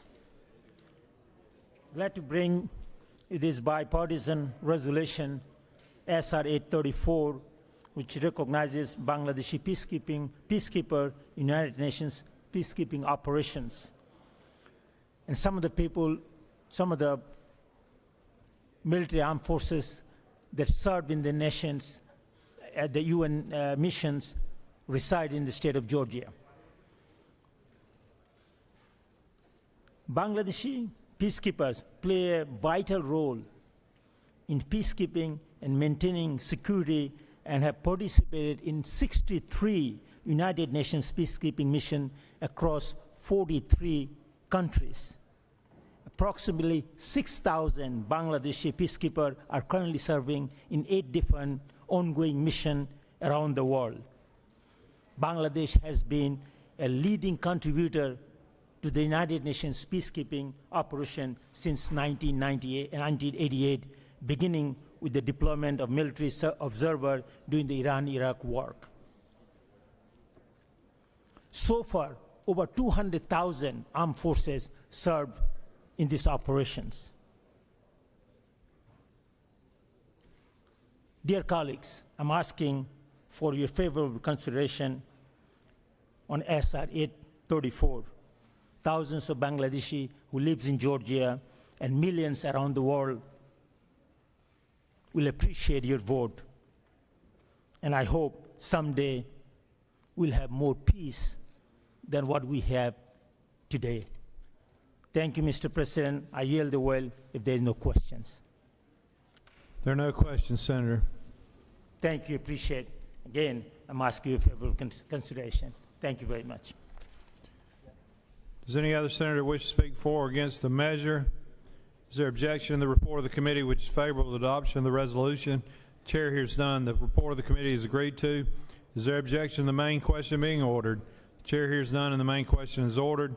Questions on the adoption of the resolution. All those in favor of the resolution will vote yea, opposed nay. Secretary will unlock the machine.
On the adoption of the resolution, the yeas are 48 and the nays are 0. The resolution, having received the requisite constitutional majority, is therefore adopted. Senator from the 29th, you're recognized. Thank you, Mr. President.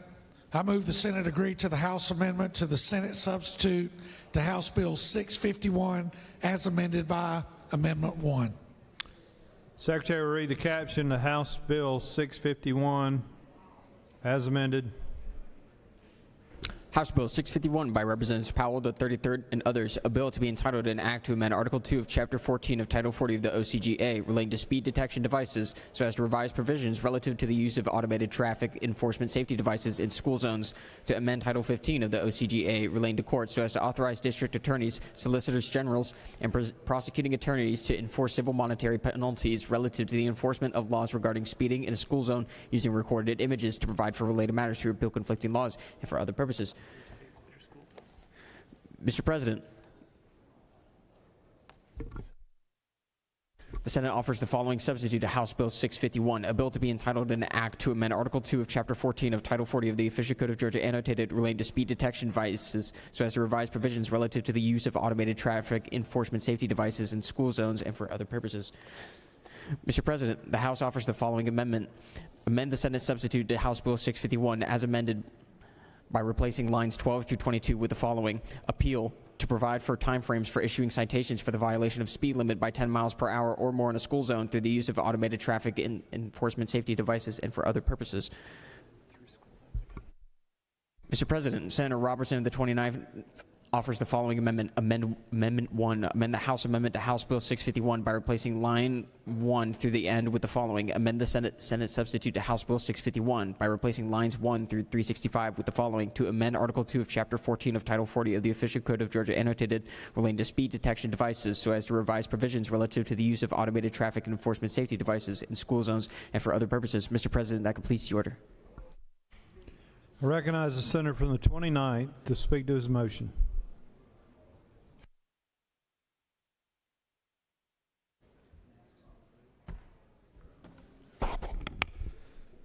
Colleagues, I'm going to go through this as fast as possible, but not over.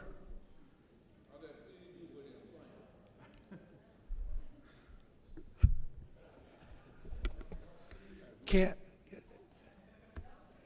make this up. It's amazing. House Bill 651. Everybody knows that I get challenged occasionally over the times I set subcommittee hearings when a piece of legislation comes across that needs to be vetted.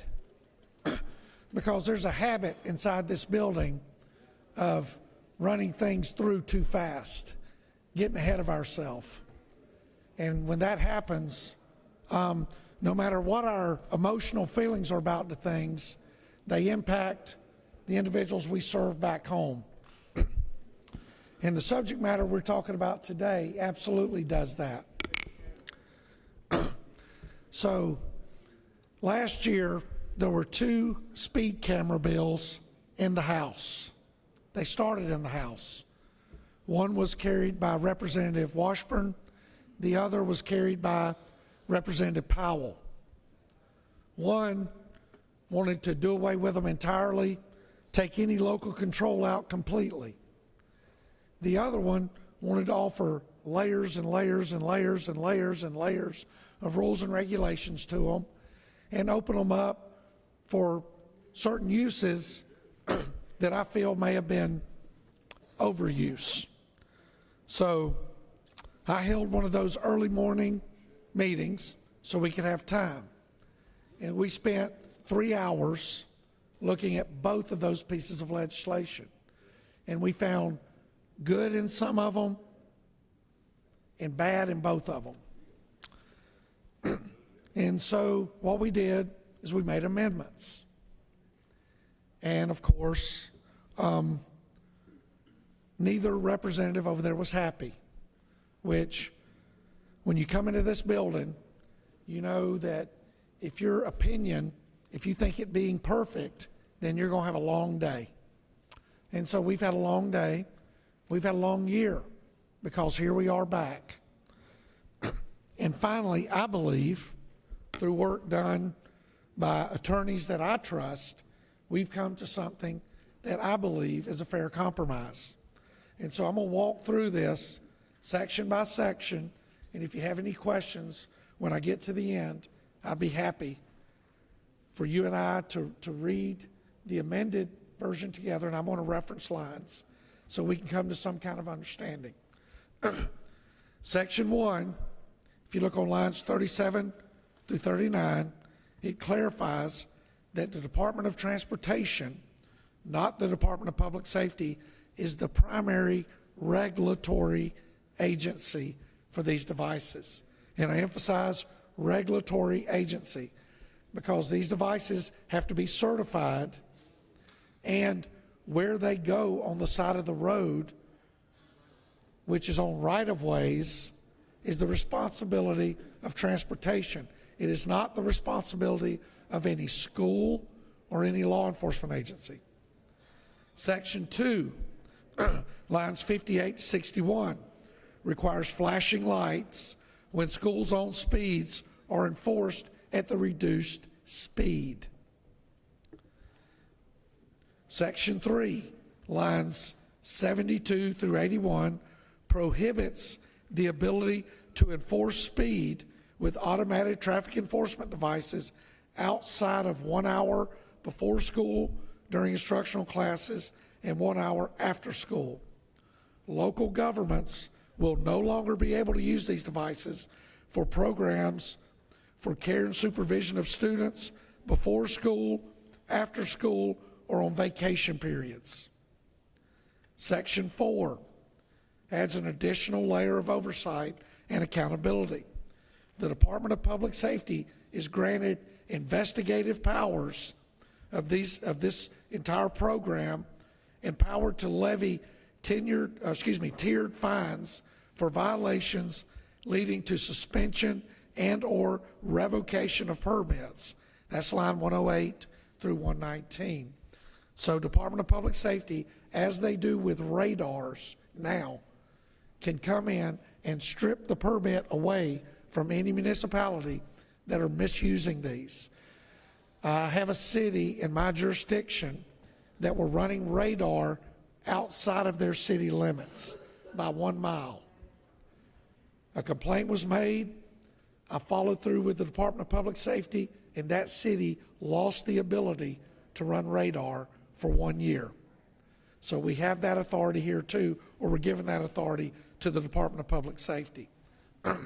Continuing in Section 4, civil monetary penalties for school zone camera speed violations will be applied to the 35% cap of a municipal or county law enforcement agency's budget.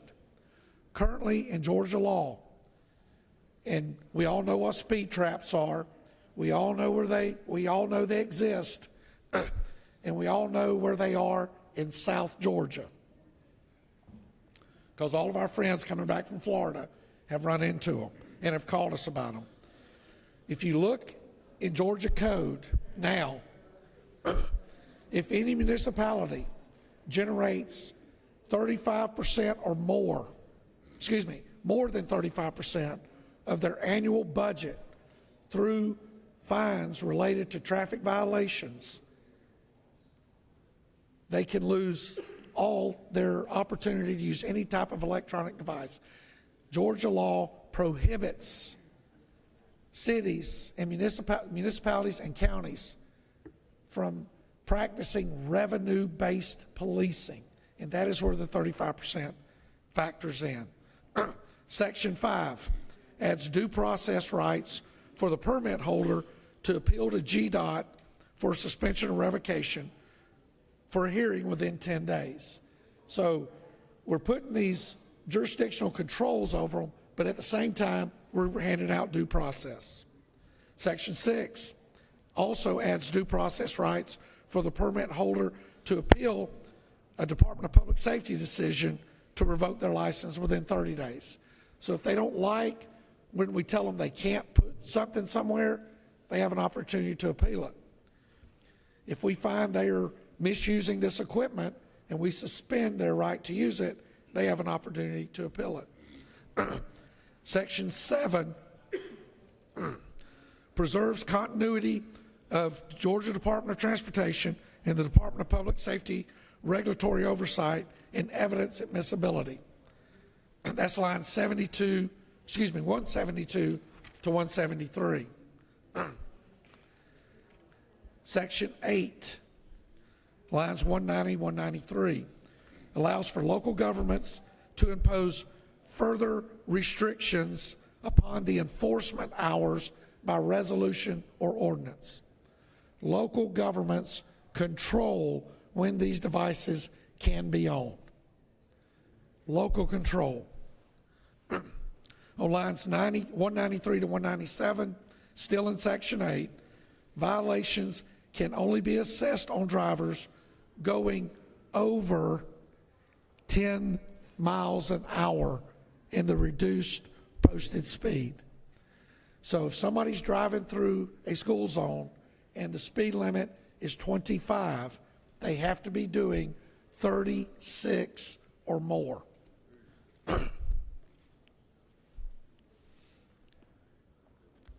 Line 199, create sole applicant. Current law requires local government authority and the school district to be co-applicants. This right here says it's up to the local government where they want them to go. The streets belong to the local government or they belong to the state. The sides of the road belong to the local government. They do not belong to the schools. If apparatus is to go on that space, the government, the local government, should be the one making that decision. Decreases, still in Section 8, line 221, decreases electronic processing fees from $25 to $10. Lines 228, 229, transparency provision. It requires violation envelope to display the name and seal or logo of the governing body. So if one of our constituents gets a citation in Hamilton, which is in my district, and it is a incorporated city that has a school in it, if they get something, it will have the seal of the Hamilton, Georgia government on the envelope so that they know who they appeal to. Still in Section 8, line 288 to 291, prohibits the addition of any additional taxes, penalties, fees, or surcharges from being placed on the civil monetary penalty. So what this does is they can't do court costs and all these other things and layer other fees on top. On line 360 and 362, the money collected and remitted to the governing authority shall only be used to fund law enforcement or public safety initiatives. If y'all remember last year when we started talking about this, everybody came in and wanted to get a piece of the pie, therefore giving me flashbacks of revenue-based policing. Also, on line 362 and 363, prohibits, and this is one of my favorite parts, prohibits the use of these funds to be used for law enforcement or personnel salaries. These are fluctuating revenues. The last thing we need to do is use these revenues for pay and benefits, because what we're doing is putting the taxpayer on the hook when revenues disappear. Section 9 requires municipal or county local referendums. Listen to this, please. Section 9 requires municipal or county local referendums to approve any new contract or contract renewals pursuant to provisions of this code section every 6 years. The citizens will determine if they want these in their community. Not the government, not the sheriff, not the police chief, the citizens in that community. Sections 10 through 13, these are changes 395 to 422, recommended by multiple county prosecutor offices in 2023. Those were ones that had been made in the past and had been debated. This act, if passed, would become effective July 1, 2026, if you read lines 424 and 425. Section 2 will become effective July 1, 2027, to allow time for the equipment the vendors of the equipment there, to procure the equipment and work with GDOT to survey, permit, install, and inspect the equipment. So I'm giving you the lines, you read through it, and with that, Mr. President, I ask that everyone support this piece of legislation, because this equipment's already being used in Georgia. It's there, and we've all gotten the complaints about it being there. The bill to get rid of it is gone. The bill to add all of this, let me think of the right term, garbage to it, to where when you're driving down the road and you see one of those and there's 47 signs, there's big flashing arrows from the sky and everything else, that's gone. What we have here is what I wanted to do the entire time. During this past summer, I spoke to a group with ACCG. I spoke to a group at GMA. And the most applause I got at anything I said was when I said local control. This right here puts a referendum. If the senator from the 26th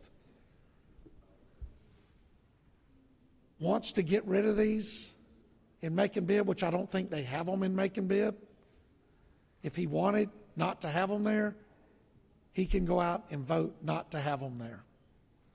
If somebody wants to have them there, if they want to add a level of technical safety and equipment to their communities, then they can start their campaign, call it Keep Our Children Safe or whatever they want.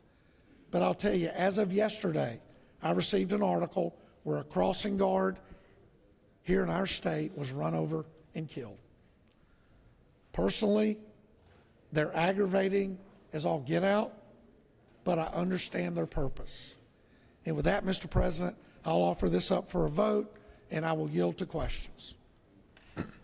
You have a few questions. I recognize the senator from the 37th. Does Senator yield? I do. I have had profound concerns over the years about the implementation of these cameras as they've been employed. I applaud your efforts. I do have a specific question. So is it fair to, is my understanding correct that because of Section 9, that in the future, when the existing contracts that are in place terminate or expire? Yes, sir. And prior to the initiation of any future contract, the only way traffic enforcement, these cameras, can be in place in a county is by a vote of the people, and they would only be able to allow them for a maximum of 6 years for each vote. Is that correct? That is correct. And every 6 years, they would have to have an additional referendum to keep them there or to get rid of them. One further question of the gentleman. Yes, sir. So within a municipality, would there be a vote within a municipality, or would it be county-wide that would apply to the county, unincorporated parts of the county, and all municipalities within the county? See, I'm in a unique situation where I have a consolidated government, so I asked that question. And in the consolidated government, everybody knows that the county commission is the city council, and the city is the county. And we have them in private school, in front of private schools that the sheriff has entered into a contract. We have them in front of public schools that the county has entered, the city has entered into a contract. Reading through this, talking to the attorneys, my understanding is it would take every citizen there. In Harris County, where we are not consolidated, in the city of Hamilton, it would take a vote of the citizens of Hamilton, a referendum for that municipality. If it were in the unincorporated area, it would be every citizen in the county, including the citizens that live in Hamilton. Thank you for that to the gentleman. Well, I've had profound concerns about these. I think I just have issues with them as a public safety device. But this does put protections around them. It puts the citizens at the forefront of these being illegal not individual, not entities that create revenue from these. So thank you very much for that. Thank you. I appreciate the questions. I recognize the senator from the 47th. Thank you, Mr. President. Would the senator yield? I've been watching you stand for 5 minutes. Absolutely. Well, I just want to ask one question, Senator. Yes, sir. Would it be okay if everybody in this body stood up and clapped for you and pushed the green button? Because this is great. I want to thank you for protecting the children in our school zones, protecting the drivers that are out there that are getting abused by the companies that are abusing these camera systems. And I think it's a great opportunity to everybody in here to vote green. Thank you. I appreciate that, Senator. And I notice my good friend from Macon is standing in the back. And so I feel what we have given him is an opportunity, if they choose, for every citizen in Georgia to vote these out. And I've given others the opportunity for every citizen in Georgia to vote these in. But I think what I feel best about, and something that we talk about, and my good friend from the 27th talks about, is we're giving every citizen an opportunity to vote. And if it's in my community, I should have something to say about it, not a bunch of men and women sitting under the gold dome making decisions for me when it comes to how safe my community is.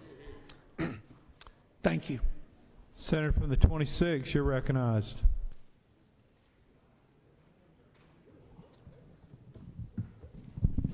Senator Yield. I do yield to my good friend for making a bid where I don't believe these things exist. Question. Yes, sir. First of all, in my community, we've been dealing with cameras within the school zones, and where the private school is on a public road, the principal said no school zone speeding cameras. But where the public schools are on the public roads, there are speed cameras. And the tickets are $150 plus a $5 fee that they have collected.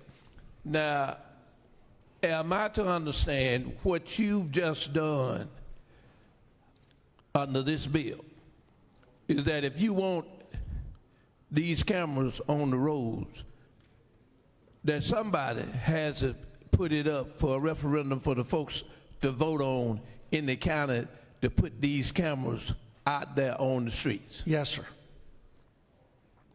Good damn bill.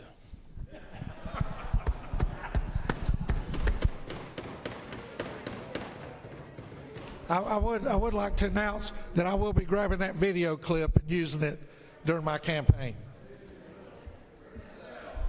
If there are no more questions, Mr. President, I'll yield the well. There's another question, Senator. Senator from the 38th, you're recognized. Thank you, Mr. President. Does the senator yield? I do yield to my friend who knows what it's like to run a school. Yeah, I don't want to give you too many commercial clips, but I am very appreciative of this bill. I do have one question, line 30, 377. Why was the choice to be 6 years that they have for these to be in place or decide with the contracts? Right now, the contracts are staggered out, and we felt to give everybody the time for the infrastructure and all that 6 years will be a reasonable amount of time to get all of these things grandfathered out. You know, I think what we're going to see because of this is we're going to see a revenue drop. And I think because of that, these things are going to kind of eliminate themselves. But 6 years was felt to be a fair amount of time. Got it. Well, I echo the sentiments from my colleague from the 26th. And that's my video clip. Thank you. All right. And with that, Mr. President, I'll yield the well. The senator from the 29th. Is there anyone else want to speak for or against the motion?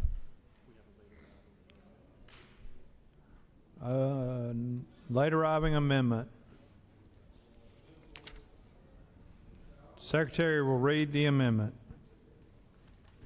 Mr. President, Senator Bearden of the 30th District offers the following amendment, Amendment 1A, to amend House Bill 651 by, on line 219, striking $125 and replacing with $75. Mr. President, that completes the order.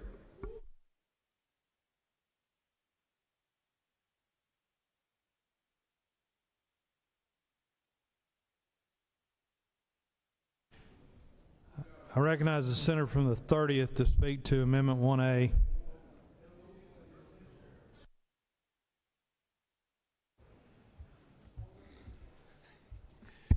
To the senator of the 29th, I think you've done a great job on this.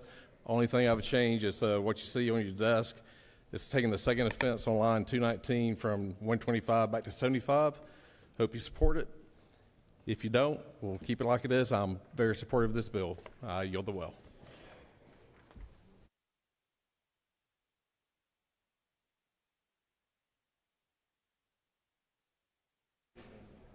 Does the senator from the 29th wish to speak to the amendment?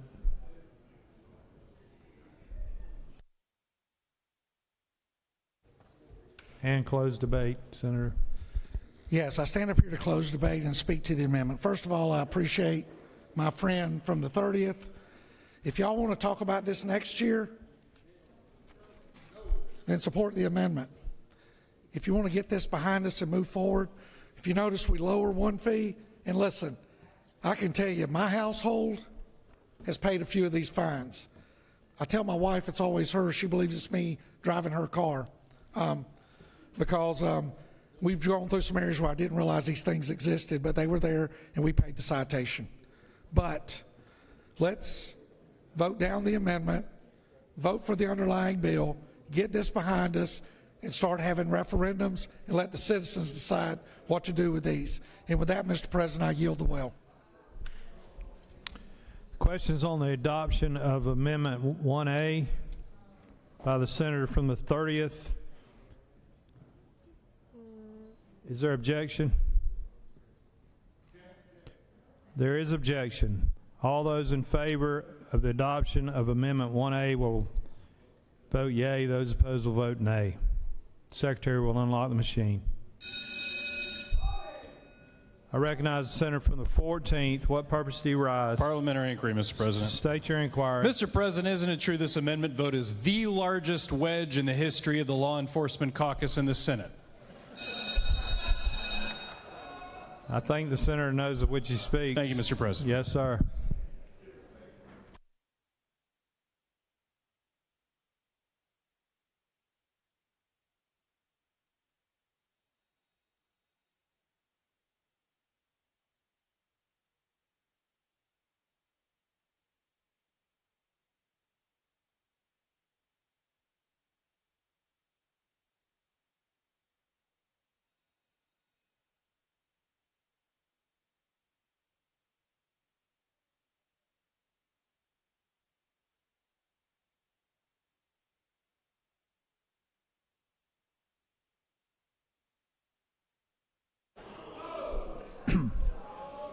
On the adoption of Amendment 1A by the senator from the 30th, the yeas are 23 and the nays are 27, and the amendment is lost. Senator from the 15th, what purpose do you rise? Yes, sir. Yes, Senator thank you, from the 15th. Mr. President. I ask unanimous consent to excuse the senator from the 10th for business outside the Capitol. Without objection, the senator from the 10th is excused. The question now is on the motion by the senator from the 29th to agree to the House amendment to the Senate substitute to House Bill 651 as amended by Amendment 1. All those in favor of the motion will vote yea. Those opposed will vote no. The secretary will unlock the machine.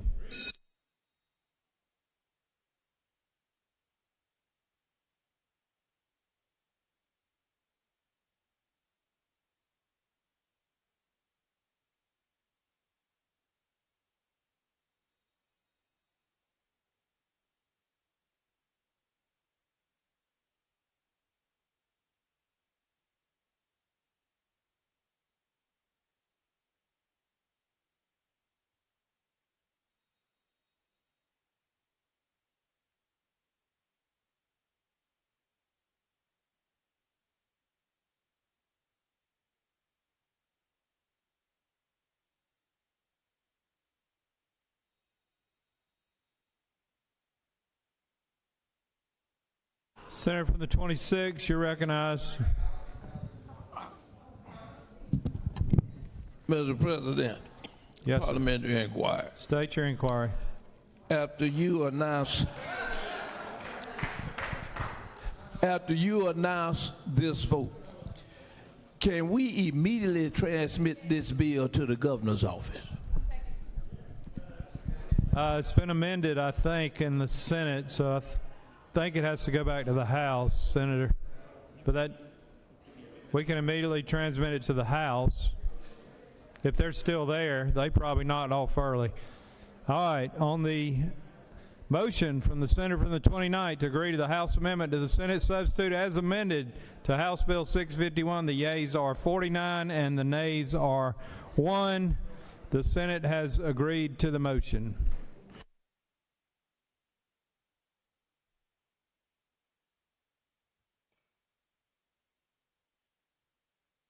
Senator from the 32nd, what purpose do you rise? Mr. President, I move that the Senate agree to the House substitute to Senate Bill 160. The Secretary will read the caption to Senate Bill 160.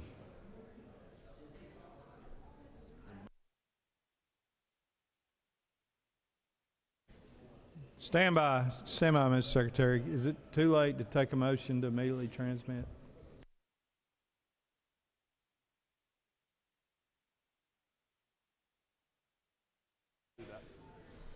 Senator from the 37th, we'll make that motion after we do Senate Bill 160, please. I'll recognize you then. I apologize. All right, just to be clear, the senator from the 32nd has moved that the Senate agree to the House substitute to Senate Bill 160. Secretary will read the caption. Senate Bill 160 by Senators Kirkpatrick of the 32nd and others, a bill to be entitled an act to amend Code Section 40-6-390 of the Official Code of Georgia annotated relating to reckless stunt driving so as to replace the forfeiture penalty of a motor vehicle involved in a second offense of reckless stunt driving with authority to order the installation of a device which limits the speed of such vehicle, to provide for a definition, to provide for procedures and conditions upon issuance of such orders, to provide for notification to the Department of Revenue, to provide for a penalty, to provide for related matters, to repeal conflicting laws and for other purposes. Mr. President, the House offers the following substitute to Senate Bill 160, a bill to be entitled an act to amend Titles 40, 42, and 43 of the Official Code of Georgia annotated relating to motor vehicles and traffic, penal institutions and professions and businesses, respectively, so as to provide for intelligent speed assistance device limited driving permits for certain suspensions of driver's license upon conviction for reckless stunt driving and for other purposes. Mr. President, that completes the order. I recognize the senator from the 32nd to speak to her motion.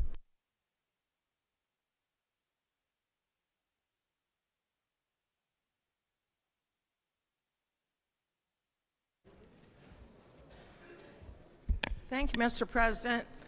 Senate Bill 160 may look familiar to some of you. We passed this last year, and it has to do with reckless stunt driving.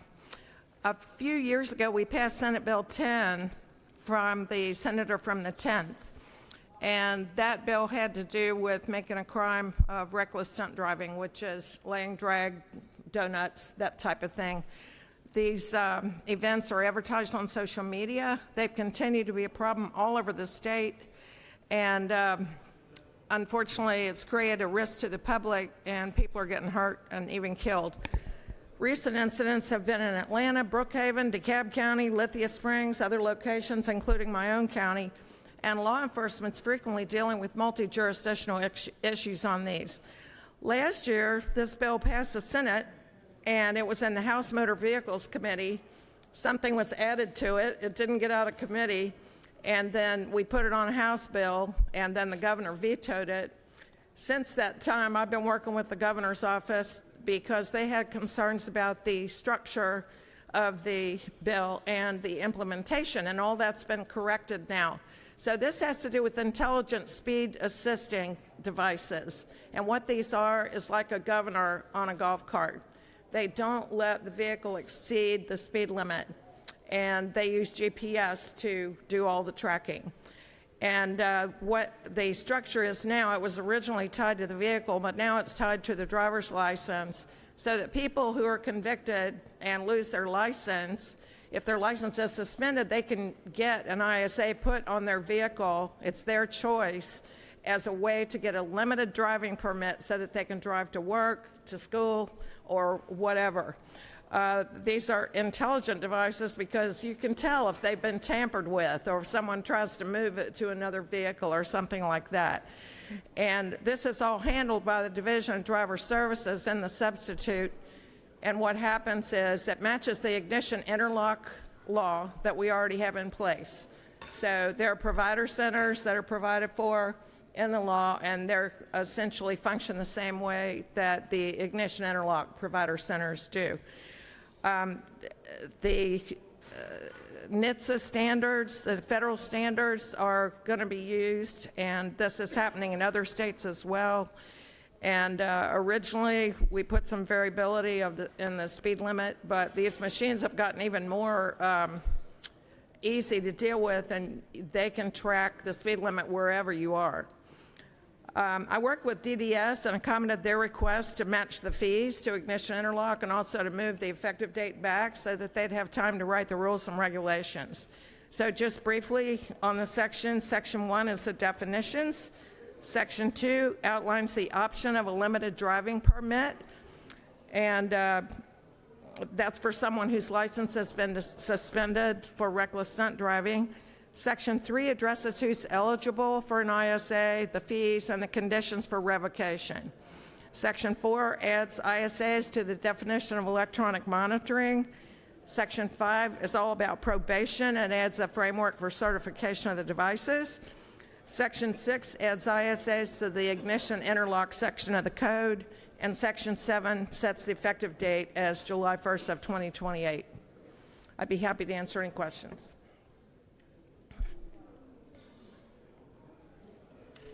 You do have questions.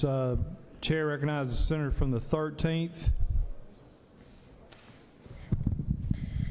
Senator Yield. I yield. Senator, make me understand line 34. It says the cost of relating to the installation of this intelligent device. Do we have an estimate of what that would cost someone? That Are you looking at the House substitute?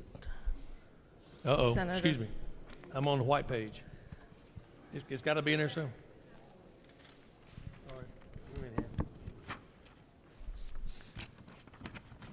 Not bad. But to answer your question, without the line number, is the cost is it's usually about $400 installation, and then there's a lease that goes from there. But again, remember, this is optional, and if someone can't afford it, then they would not choose that option. Senator, continue, Neil. Sure. Would that $400 go back to them if their time, if they complete their whatever it is in their time on this? Don't believe the installation fee would. Obviously, the lease fee would stop.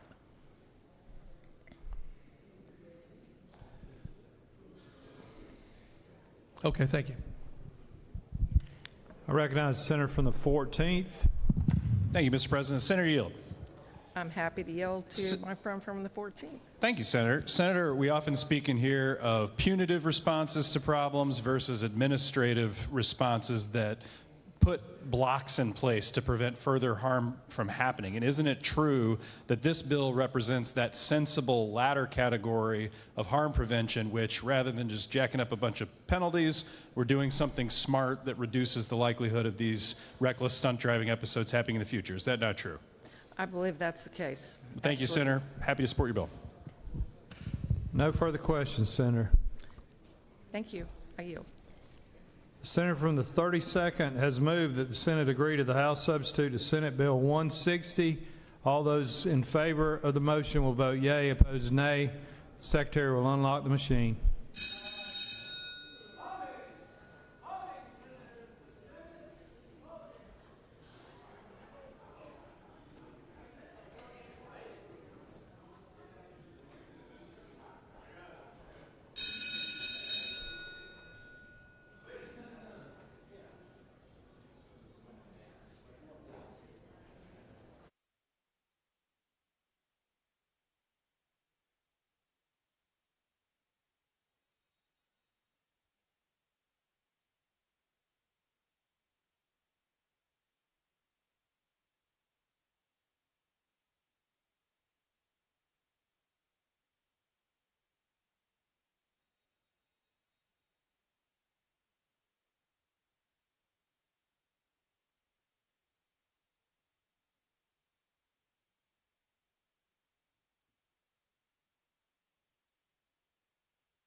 On the motion to agree to the House substitute to Senate Bill 160, the yeas are 49 and the nays are 0.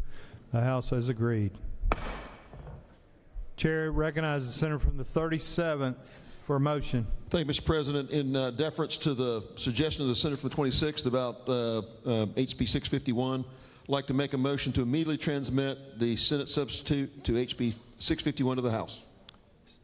Read the caption. House Bill 651 by Representatives Powell the 33rd and others, a bill to be entitled an act to amend Article 2 of Chapter 14 of Title 40 of the OCGA relating to speed detection devices and for other purposes. Mr. President, that completes the order. Senator from the 37th has made a motion to immediately transmit House Bill 651. Is there objection? Without objection, it's immediately transmitted. Chair recognizes the senator from the 52nd for a motion. Thank you, Mr. President. I move that the Senate agree to the House substitute to Senate Bill 195. Secretary will read the caption of Senate Bill 195. Senate Bill 195 by Senators Huffstetler of the 52nd and others, a bill to be entitled an act to amend Article 6 of Chapter 4 of Title 26 of the Official Code of Georgia annotated relating to pharmacies so as to provide that pharmacists are authorized to dispense pre-exposure prophylaxis and post-exposure prophylaxis under certain conditions, to amend Article 2 of Chapter 34 of Title 43 of the Official Code of Georgia annotated relating to medical practice so as to provide for the approval or development of a training program for pharmacists by the Georgia State Board of Pharmacy, to require pharmacists to complete such training program before dispensing pre-exposure prophylaxis or post-exposure prophylaxis, to provide for definitions, to provide for related matters, to repeal conflicting laws for other purposes. Mr. President, the House offers the following substitute to Senate Bill 195 to amend Article 6 of Chapter 4 of Title 26 of the Official Code of Georgia annotated relating to pharmacies so as to provide that pharmacists are authorized to dispense pre-exposure prophylaxis and post-exposure prophylaxis under certain conditions and for other purposes. Mr. President, that completes the order. I recognize the senator from the 52nd to speak to his motion.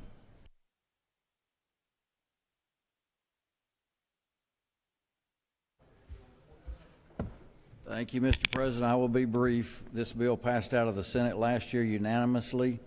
The House had tacked some stuff on it last year, and it's back to the underlying bill now with a slight change to it to limit the pharmacist to have a protocol agreement, or a physician to have a protocol agreement with pharmacists with only 10. They didn't want out-of-state done. But this bill will save the state money, millions of dollars, and it will keep people healthier.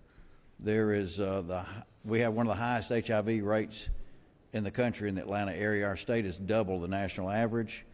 The preventative medicine is 99% effective. The post-exposure medicine, not quite as effective. The preventative medicine is about $26 generically a month. The cost to treat somebody with HIV is $400,000 to $1 million. And so the potential, if you say take the low end of only $500,000 and you stop 100 people in Georgia from getting this, then you're talking about $50 million in savings you could have in a year. And we all know that the person is going to be healthier without this. It has a lot of comorbidities, cardiovascular disease, hypertension, renal dysfunction, cancers, neurocognitive disorders. For the senator from the 13th, that's the brain, in case you want to know, and the nervous system. But anyway, it also the medicine that treats it gives you many diseases such as diabetes. So this is a good bill for the people of Georgia to save us money, keep people healthy, and if there's no questions, I'll yield the will. You have no questions.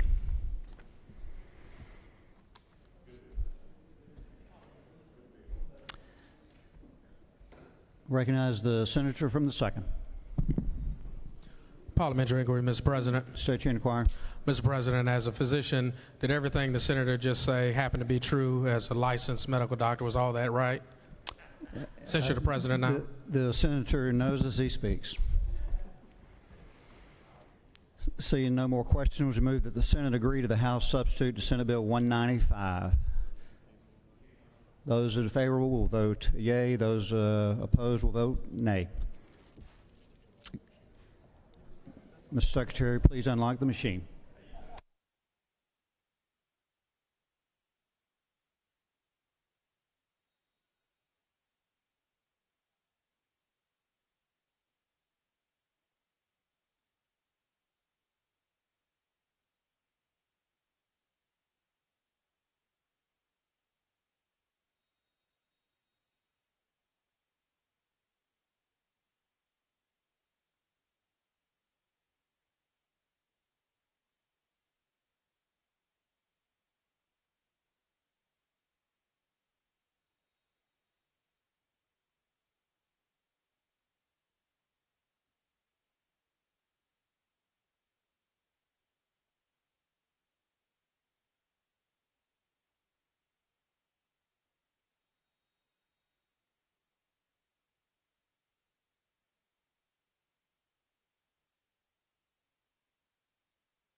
Senate Bill 195, having received the requisite constitutional majority, yeas of 45 and nays of 0.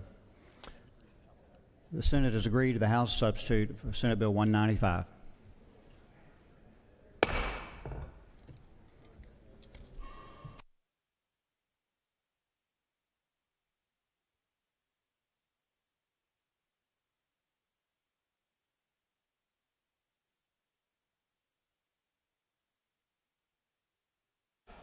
Chair recognizes the senator from the 8th for a motion. Mr. President, I move that the Senate agree to the House substitute to Senate Bill 523. Secretary, read the caption. Senate Bill 523 by Senators Goodman of the 8th and others, a bill to be entitled an act to amend Title 20 of the Official Code of Georgia annotated relating to education so as to authorize public schools and post-secondary educational institutions to consider anti-Semitism in the same manner as discrimination based on religion, to require the Department of Education to establish a statewide K-12 Title VI coordinator, to authorize withholding funds for noncompliance, to provide for notice and appeal procedures, to provide for definitions, to provide for an effective date, to provide for annual reporting, to provide for related matters, to repeal conflicting laws for other purposes.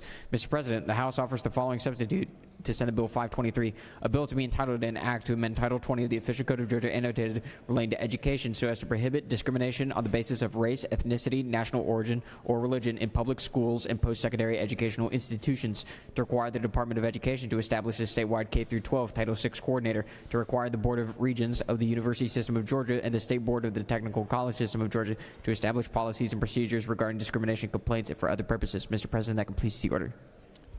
I recognize the senator from the 8th to speak to his motion. Thank you, Mr. President. I'm going to make this as fast as possible. I'm hoping we're still going to have an Ag Committee meeting today. You'll recall that SB 523, the Title VI Coordinator Bill, would establish clear discrimination complaint policy and establish dedicated statewide K-12 and higher education Title VI coordinators who will be responsible for receiving complaints, ensuring investigations, and enforcing protections for Georgia students.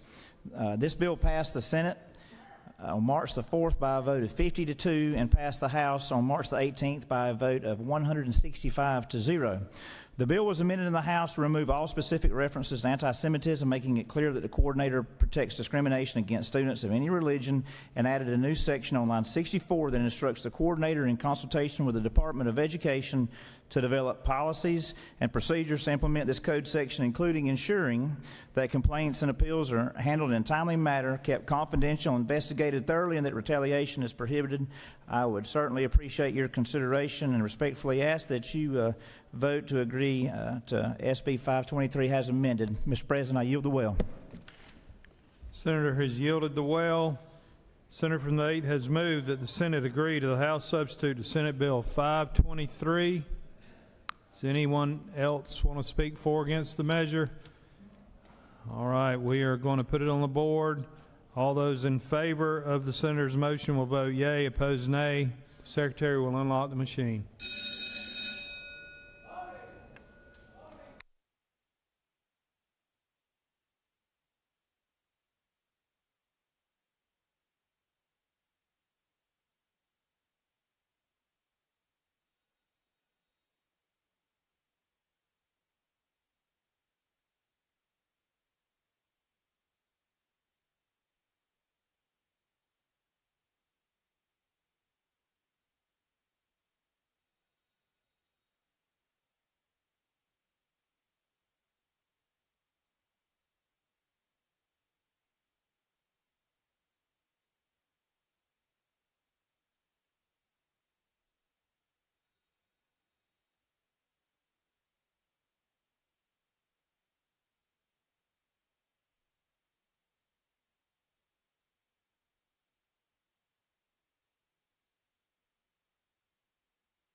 On the motion to agree to the House substitute to Senate Bill 523, the yeas are 46 and the nays are 0. This motion receiving the requisite constitutional majority is therefore passed. Chair recognizes the senator from the 32nd. Thank you, Mr. President. I move that the Senate agree to the House substitute for Senate Bill 444. Secretary will read the caption.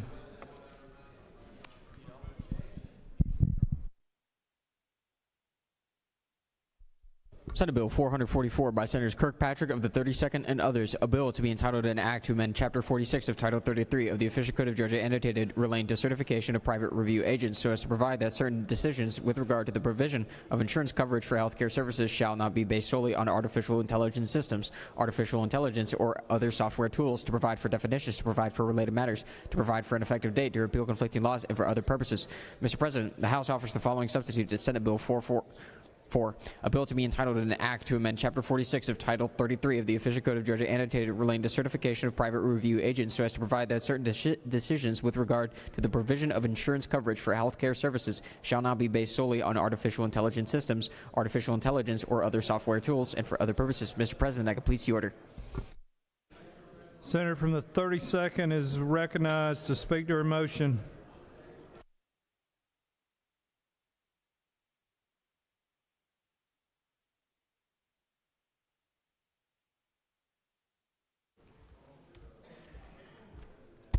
Thank you, Mr. President. You guys should recognize this bill. This is a bill about the use of artificial intelligence in prior authorization, which is, of course, the procedure that insurance companies use to approve or not approve your care, your medical care. This bill passed unanimously over here, went over to the House, and it went not to the Insurance Committee, but to the Technology Committee, which was a very interesting experience, and they were very concerned about the definitions in the bill. And I showed them this little diagram, which is an MRI. It's a diagram of the wrist bones. And I'm on a listserv with all the hand surgeons in the country. One of the patients sent his MRI report to ChatGPT and asked for an accurate drawing of the wrist bones, and this is what came back with every single bone named wrong. So there's still a role for humans in this process, and that's what the bill is all about. So all we did is make sure that there's a human in the loop if there's a denial that's going to take place. AI is very useful for some things, for things that are coverage verification and things like that. And it's fine to use for approvals, but before there's a denial, there needs to be a human in the process. So the only changes in the bill are the definition of artificial intelligence system.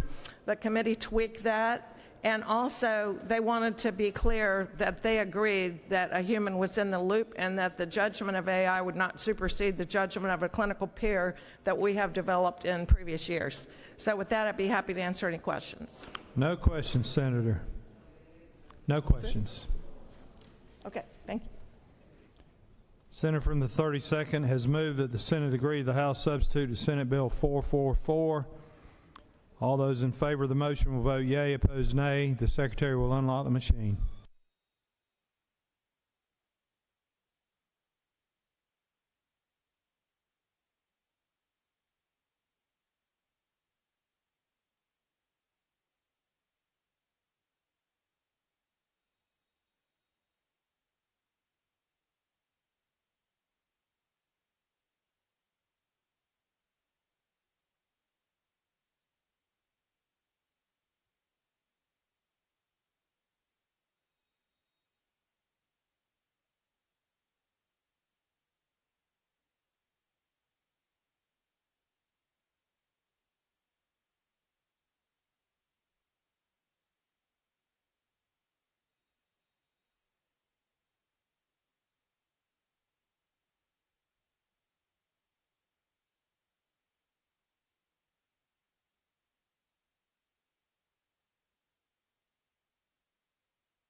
On the motion to agree the House substitute to Senate Bill 444, the yeas are 47 and the nays are 0. This motion receiving the requisite constitutional majority is therefore passed.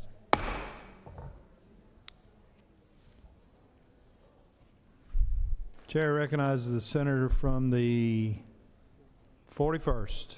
Thank you, Mr. President. I move that the Senate agree to the House substitute to SB 350. Secretary, read the caption. Senate Bill 350 by Senators Jackson of the 41st and others, a bill to be entitled an act to amend an act providing for the compensation of certain county officers and officials of DeKalb County approved March 31st, 1976, as amended so as to revise the compensation of certain judges, judicial officers, and county officers, to make conforming changes related to court names changed by general law, to provide for related matters, to provide for effective dates, to repeal conflicting laws for other purposes. Mr. President, the House offers the following substitute to Senate Bill 350, a bill to be entitled an act to amend an act providing for the compensation of certain county officers and officials of DeKalb County approved March 31st, 1976, as amended so as to revise the compensation of certain judges, judicial officers, and county officers, to make conforming changes related to court names changed by general law, to provide for related matters, to repeal conflicting laws, and for other purposes. Mr. President, that completes the order. Recognize the senator from the 41st speak to her motion.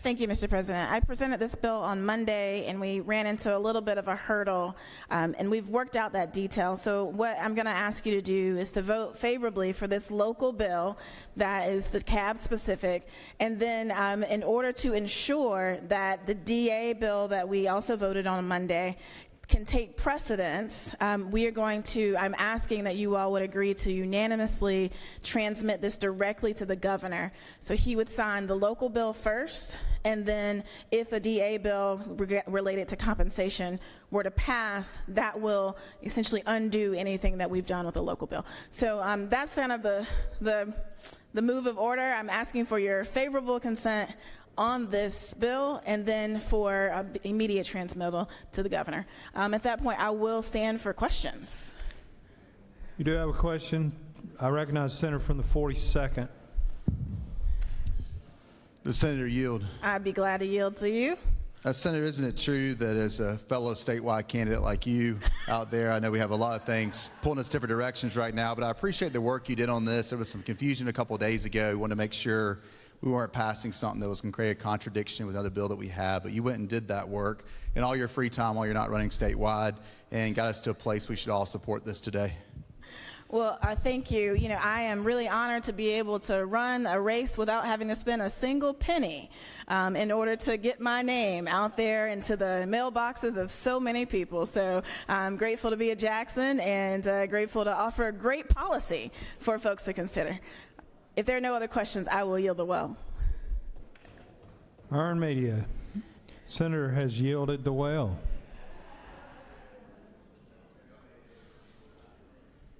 The senator from the 41st has moved that the Senate agree to the House substitute to Senate Bill 350.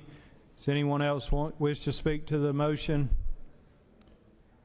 All those in favor of the motion will vote yea. Those opposed, nay. The secretary will unlock the machine.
On the motion to agree the House substitute to Senate Bill 350, the yeas are 46 and the nays are 0.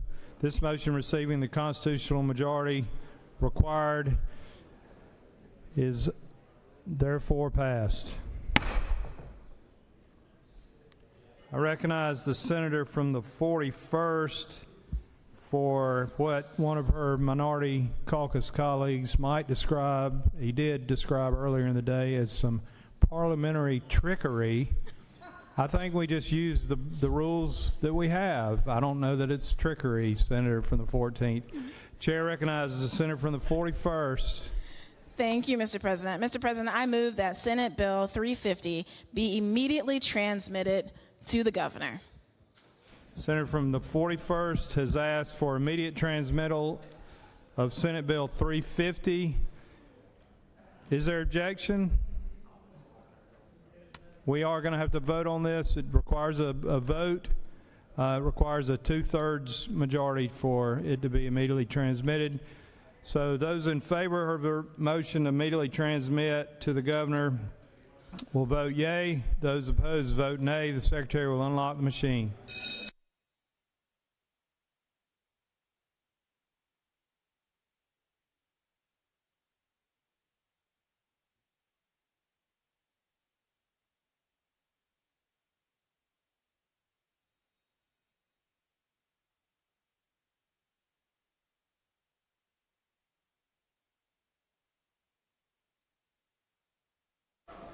Senator from the 50th, what purpose do you rise? Parliamentary inquiry, please. State your inquiry. Is it not true that this bill and this motion needing 2/3, we should not let partisan politics get in the way, and we should help our friends from the other side of the aisle get this passed? Love is in the air, Senator. Everyone vote, please. All senators are required to vote if you're on the Senate floor. Check your machine.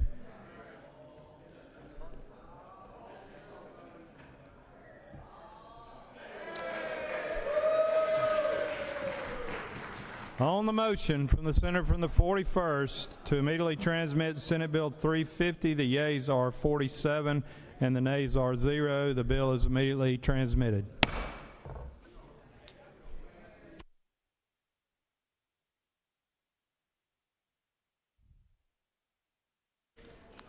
Chair recognizes the majority leader, senator from the 31st. On that wonderful positive note, until Friday, I move the Senate stand adjourned pursuant to H.R. 998 until 10 a.m. Friday, March 27th. The Secretary will read the announcements. The Rules Committee will meet upon adjournment in room 450 of the Capitol. The Agriculture and Consumer Affairs Committee will meet in room 307 of the CLOB at 6 p.m. The Finance Committee will meet in room Mezzanine 1 at 6 p.m. The Health and Human Services Committee will meet in room 450 of the Capitol at 7 p.m. The Public Safety Committee has been canceled. Mr. President, that completes the order. Any other announcements? The Majority Leader has moved that the Senate stand adjourned pursuant to H.R. 998 until 10 a.m. on Friday, March 27, 2026. All those in favor will signify by saying aye. Those opposed, aye. All those, golly. The ayes clearly have it, and we stand adjourned.